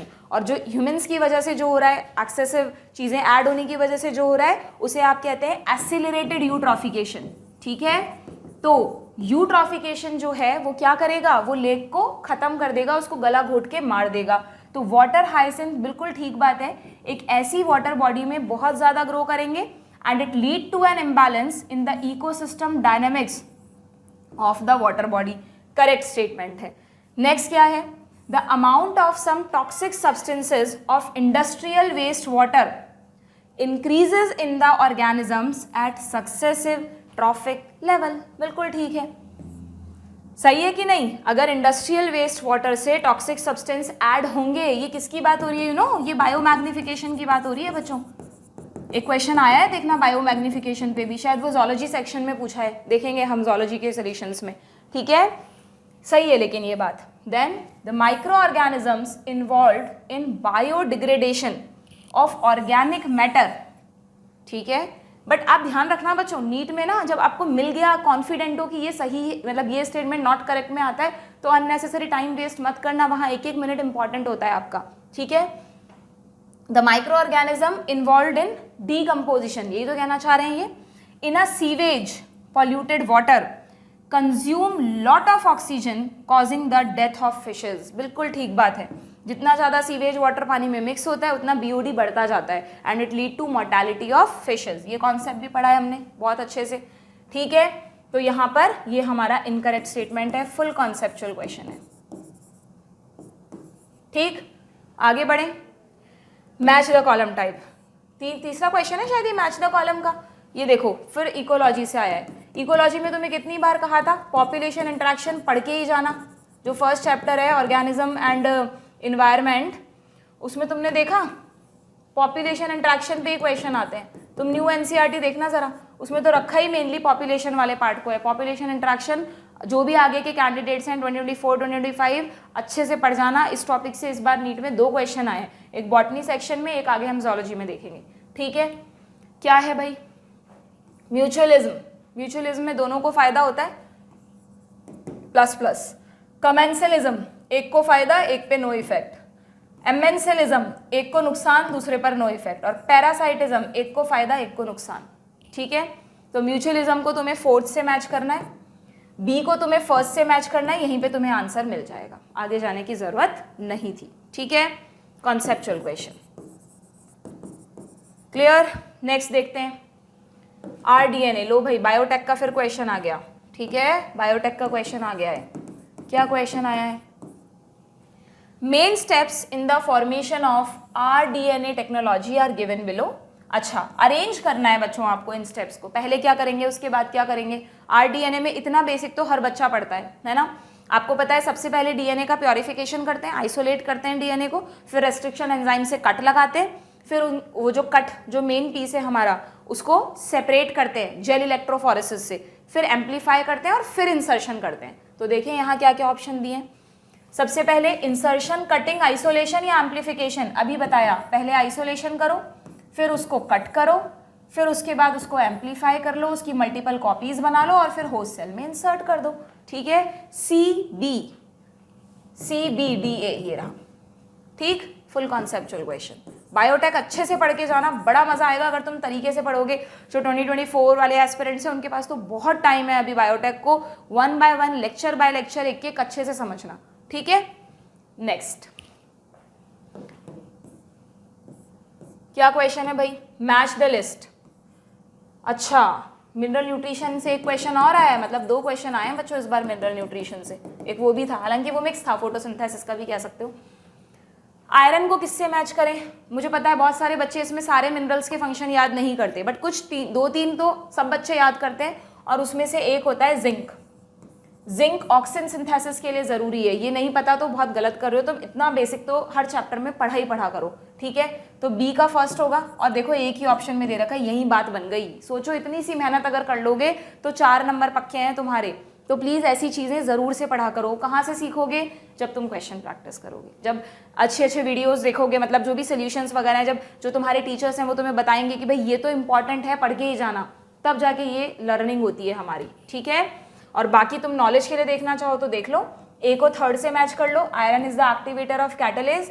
बोरोन जो है वो सेल इलॉन्गेशन में हेल्प करता है, और मॉलिब्डेनम जो है वो नाइट्रेट रिडक्टेज, ये भी मोस्ट इंपॉर्टेंट है। मॉलिब्डेनम और जिंक ये तो याद रखना ही रखना, ठीक है। नाइट्रेट रिडक्टेज नाइट्रोजन साइकिल में काम आता है, ठीक है। नेक्स्ट, अरे काफी सारे मैच द कॉलम दिए हैं भाई चॉइस वाले क्वेश्चन में, इसीलिए दिए हैं सेक्शन बी में। आ रहा है तो करो, वरना छोड़ दो, दूसरा क्वेश्चन कर लो, है ना। ये कहाँ से है भाई? EMP pathway. लो, प्लांट फिजियो का एक और question, respiration in plants. Glycolysis का एक क्वेश्चन किया था हमने, एआर टाइप, एक मैच द फॉलोइंग है। ध्यान रखो, ये जो दो चैप्टर हैं, फोटोसिंथेसिस और रेस्पिरेशन इन प्लांट्स, इनसे मैच द फॉलोइंग और असर्शन रीजन काफी अच्छे बनते हैं, ठीक है। Oxidative decarboxylation, this is the name of link reaction बच्चों, ध्यान है। ग्लाइकोलाइसिस और ईटीएस के बीच में जो लिंक रिएक्शन होती है वो है ये। और अगर अच्छे से पढ़ा है तो ये भी पता होगा उसमें ये वाला एंजाइम यूज होता है। सीधा एनसीईआरटी में रिएक्शन दे रखी है, अभ्यास बैच में रिवाइज की थी हमने। ए का सेकंड, ग्लाइकोलाइसिस को किससे मैच करें बताओ? ग्लाइकोलाइसिस का कॉमन नेम है ईएमपी पाथवे, कॉमन पाथवे भी है, ईएमपी पाथवे भी है। बी को फोर्थ से मैच करो और ले जाएगा आगे तुम्हें ये। नेक्स्ट है ऑक्सीडेटिव फॉस्फोराइलेशन। अब कंफ्यूज मत होना कैसे याद रखें, अब ये तो सबको पता है। फॉस्फोराइलेशन का मतलब एडीपी और फॉस्फेट के जुड़ने से एटीपी का बनना। फॉस्फोरस का जुड़ना इज फॉस्फोराइलेशन। दो ही जगह होता है, फोटोसिंथेसिस में होता है तो फोटोफॉस्फोराइलेशन, माइटोकॉन्ड्रिया में रेस्पिरेशन के दौरान होता है तो ऑक्सीडेटिव फॉस्फोराइलेशन, और उसी को आप ईटीएस भी कहते हो। ये लो भाई, ठीक है। और ट्राई कार्बोक्सिलिक एसिड साइकिल, ये किसका दूसरा नाम है? Citric acid cycle, Krebs cycle, और इसका जो पहला एंजाइम है वो सिट्रेट सिंथेज होता है, ठीक है। आंसर तो हमको वैसे ही मिल गया, सी का थर्ड मिलते ही यहाँ पर, बट ये भी आपको पता होना चाहिए, ठीक है। तो देखो इस बार अंदर से जाके एंजाइम्स पे, और जैसे ग्लाइकोलाइसिस में भी एक क्वेश्चन आया था और यहाँ पर भी इस पे क्वेश्चन आ गया। हालांकि नहीं पता तो चल जाएगा काम, बट ये भी बेसिक नॉलेज है भाई। सिट्रिक एसिड साइकिल कहते हैं ना इसको, क्योंकि पहला प्रोडक्ट जो है वो सिट्रिक एसिड होता है, तो एंजाइम का नाम सिट्रेट सिंथेज हो सकता है कि नहीं, ठीक है। क्या कहूँ इसको, कैसा क्वेश्चन माने? कॉन्सेप्चुअल। कितना रटोगे, इतना मत रटा करो, समझा करो चीज़ों को। आई नो कि मतलब लोग ऐसा कहते हैं कि बायोलॉजी तो पूरा ही रटने वाला सब्जेक्ट है, क्या ही समझते होंगे उसमें, बट जो रियली में अच्छे से बायोलॉजी को पढ़ता है वो इस बात को जानता है कि बायोलॉजी में बहुत सारे कॉन्सेप्ट छुपे हैं, बस उन्हें समझने के ऊपर है कि कितना अच्छे से आप उन्हें समझते हो। नेक्स्ट, फिर असर्शन रीजन आ गया है बच्चों। प्रैक्टिस करके जाना जो भी 2024 2025 एस्पिरेंट्स हैं इन क्वेश्चंस की, ठीक है। अब एंटी ने इंडिकेशन दे दिया भाई, हम तो पूछेंगे यार टाइप क्वेश्चन, तुम पढ़ के आओ। कहाँ से आया है? Gymnosperm air current, plant kingdom का क्वेश्चन है बच्चों। आई थिंक तीसरा या चौथा क्वेश्चन है ये प्लांट किंगडम का, ठीक है। क्या पूछा है? In gymnosperms the pollen grains are released from the microsporangium and carried by air currents. सही है क्या बात? ऐसा तो कोई नहीं है ना जिसको लगता हो कि पॉलन ग्रेन सिर्फ एंजियोस्पर्म्स में बनते हैं। पॉलन ग्रेन जिम्नोस्पर्म में भी बनते हैं और एंजियोस्पर्म में भी बनते हैं। फर्क इतना सा है, एंजियोस्पर्म्स के पास फ्लावर है, उसमें एंथर है, पॉलन सैक है, वहां बन रहे हैं। जिम्नोस्पर्म में जो मेल कोन्स हैं उनके अंदर माइक्रोस्पोरेंजियम बनती है और वहां पॉलन ग्रेन्स बनते हैं, बट बनते तो हैं। और सबसे इंपॉर्टेंट बात कि जिम्नोस्पर्म्स में सिर्फ और सिर्फ एयर पॉलिनेशन होता है, क्योंकि इंसेक्ट और बर्ड को तो वो अट्रैक्ट करेंगे ही नहीं, फ्लावर्स ही नहीं है उनके पास। तो दोनों बातें सही हैं। माइक्रोस्पोरेंजियम वही एक तरह से पॉलन सैक वाले स्ट्रक्चर्स, ठीक है। Air currents carry the pollen grains to the mouth of archegonia, बिल्कुल ठीक बात है। आपको पता होना चाहिए कि जिम्नोस्पर्म्स में जो ओव्यूल होता है, जिम्नोस्पर्म में फ्लावर तो होता नहीं है, तो जो फीमेल कोन है उसमें ओव्यूल होता है। अगर मैं एक ओव्यूल बना दूं, लो भाई ये एक ओव्यूल हो गया। आपको पता है इस ओव्यूल के अंदर एक फ्लास्क शेप स्ट्रक्चर बनता है जिसको हम आर्किगोनिया कहते हैं, है ना। इसी में अंदर फीमेल गैमीट बैठा हुआ है। तो इनमें क्या होता है, जो पॉलन ग्रेन उड़कर आता है उसको सीधा ओव्यूल के मुंह पे डाल देते हैं, माइक्रोपाइल पे, क्योंकि यहाँ पे स्टिग्मा स्टाइल तो है नहीं, ठीक है। फिर इस पॉलन ग्रेन से एक पॉलन ट्यूब निकलती है, वो आर्किगोनिया से होती हुई अंदर जाती है और इसमें जो मेल गैमीट है वो फिर डिस्चार्ज किया जाता है। तो पॉलन ट्यूब भी यहाँ पर बनती है, पॉलन ट्यूब भी यहाँ पर बनती है, साइफोनोगैमी, है ना। पॉलन ट्यूब के थ्रू अगर गैमीट्स पहुँच रहे हैं तो साइफोनो वर्ड आता है। तो जिम्नोस्पर्म में भी है, एंजियोस्पर्म में भी है। अब देखें इसको क्या कह रहा है ये, कि भाई एयर करंट्स के थ्रू पॉलन ग्रेन कहाँ, ऐसे क्वेश्चन में ना एक एक वर्ड को पढ़ना ध्यान से ज़रूरी है, क्या पता कहाँ इन्होंने गड़बड़ कर दी हो। एयर करंट्स पॉलन ग्रेन्स लाए, माउथ ऑफ आर्किगोनिया पे डाले, वेयर द मेल गैमीट्स, हाँ बल्कि पॉलन ग्रेन ना यहाँ पे नहीं बल्कि यहाँ माउथ ऑफ आर्किगोनिया पे डाले जाते हैं, ठीक है। Now male gametes are discharged and pollen tube is not form. देखो कहाँ लास्ट में लाके गलती की है इन्होंने, मतलब तुम्हें उलझाया है। तुम ऊपर से पढ़ के देखोगे तो तुम्हें दोनों सही लगेंगे, तो ये तो गलत स्टेटमेंट हो गया ना। तो ए ट्रू है, आर फॉल्स है। ऐसे क्वेश्चन में जहाँ पे ये स्टेटमेंट ही गलत है वहाँ तुम इससे बच जाते हो कि ये करेक्ट एक्सप्लेनेशन है या नहीं, खुश हो जाते हो कि यार चलो गलत स्टेटमेंट निकल गया, बढ़िया है, ठीक है। कॉन्सेप्चुअल प्लांट किंगडम बड़ा काम आया, जिस बच्चे ने अच्छे से पढ़ के गया होगा ना, मैंने जो जैसे जैसे पढ़ाया था उसको बहुत अच्छे तरह से क्वेश्चंस हुए होंगे। नेक्स्ट अगेन इस बार भी हैं बच्चों, हम ये नहीं कह सकते कि असर्शन रीजन कम दिए हैं, ठीक है, पर हाँ पिछली बार से इजी हैं थोड़े, ओके। नेक्स्ट ये कहाँ से आया क्वेश्चन, फ्लावर, ये आया है आपके प्लांट मॉर्फो से। मैंने वही कहा प्लांट मॉर्फो के 2 क्वेश्चन तो आते हैं। प्लांट मॉर्फो में जब आप इनफ्लोरेसेंस पढ़ते हो ना, वहाँ पर सीधा ये लाइन दे रखी है बच्चों, उठा लो एनसीईआरटी एक बार साथ साथ में देखो, हो सकता है तुमने उस लाइन पे ध्यान नहीं दिया हो। मैंने तो लाइन टू लाइन पढ़ाती हूँ आपको लेक्चर में, बट कुछ बच्चे हैं नहीं ध्यान देते, कभी कभी ऊपर से उड़ जाती हैं चीज़ें, देख लो प्रूफ हो जाएगा। A flower is defined as modified shoot, बिल्कुल फ्लावर को मॉडिफाइड शूट ही कहते हैं, where the shoot apical meristem changes to floral meristem. ऐसा ही होता है, शूट अगर ये शूट है तो ये जो इसका अपाइकल मैरिस्टम है, इससे जो ब्रांचेज और लीव्स बननी चाहिए थी उसकी जगह कुछ पार्ट इसका फ्लावर में मॉडिफाई हो गया, यस और नो, बिल्कुल ठीक स्टेटमेंट है। अब दूसरा स्टेटमेंट क्या है देखना, internode of the shoot gets condensed. अब एग्जैक्टली बताया कि कैसे एक shoot apical meristem floral meristem में बदला। तो मैं पहले तुम्हें समझा देती हूँ, फिर तुम स्टेटमेंट को पढ़ना कि यहाँ पर अपाइकल मैरिस्टम पे नोड्स होंगी और 2 नोड के बीच का जो रीजन होता है उसको इंटरनोड कहते हैं। यहाँ क्या हुआ, जब फ्लावर में बदलना है इसको, तो इंटरनोड्स बहुत कंडेंस हो गई, यानी जो भी नोड्स थी ना वो बहुत पास पास हैं, जो दूर दूर होनी चाहिए थी लीव्स के लिए, अगर इसको फ्लावर बनाना है तो नोड्स पास पास आ जाएंगी, ठीक है। और हर नोड पे क्या होता है बच्चों, जैसे मान लो इस नोड पे सेपल्स बन गई, इस नोड पे वो कलरफुल सा पार्ट पेटल्स बन गई, इस नोड पे एंड्रोशियम का स्टेमन बन गया और इस नोड पे गाइनोशियम बन गया। हर नोड पे एक एक फ्लोरल अपेंडेज बनता है, लेकिन वो इतनी पास पास होती हैं कि ये सारे फ्लोरल अपेंडेजेस बिल्कुल पास पास रहकर एक फ्लावर को बनाते हैं, ठीक है।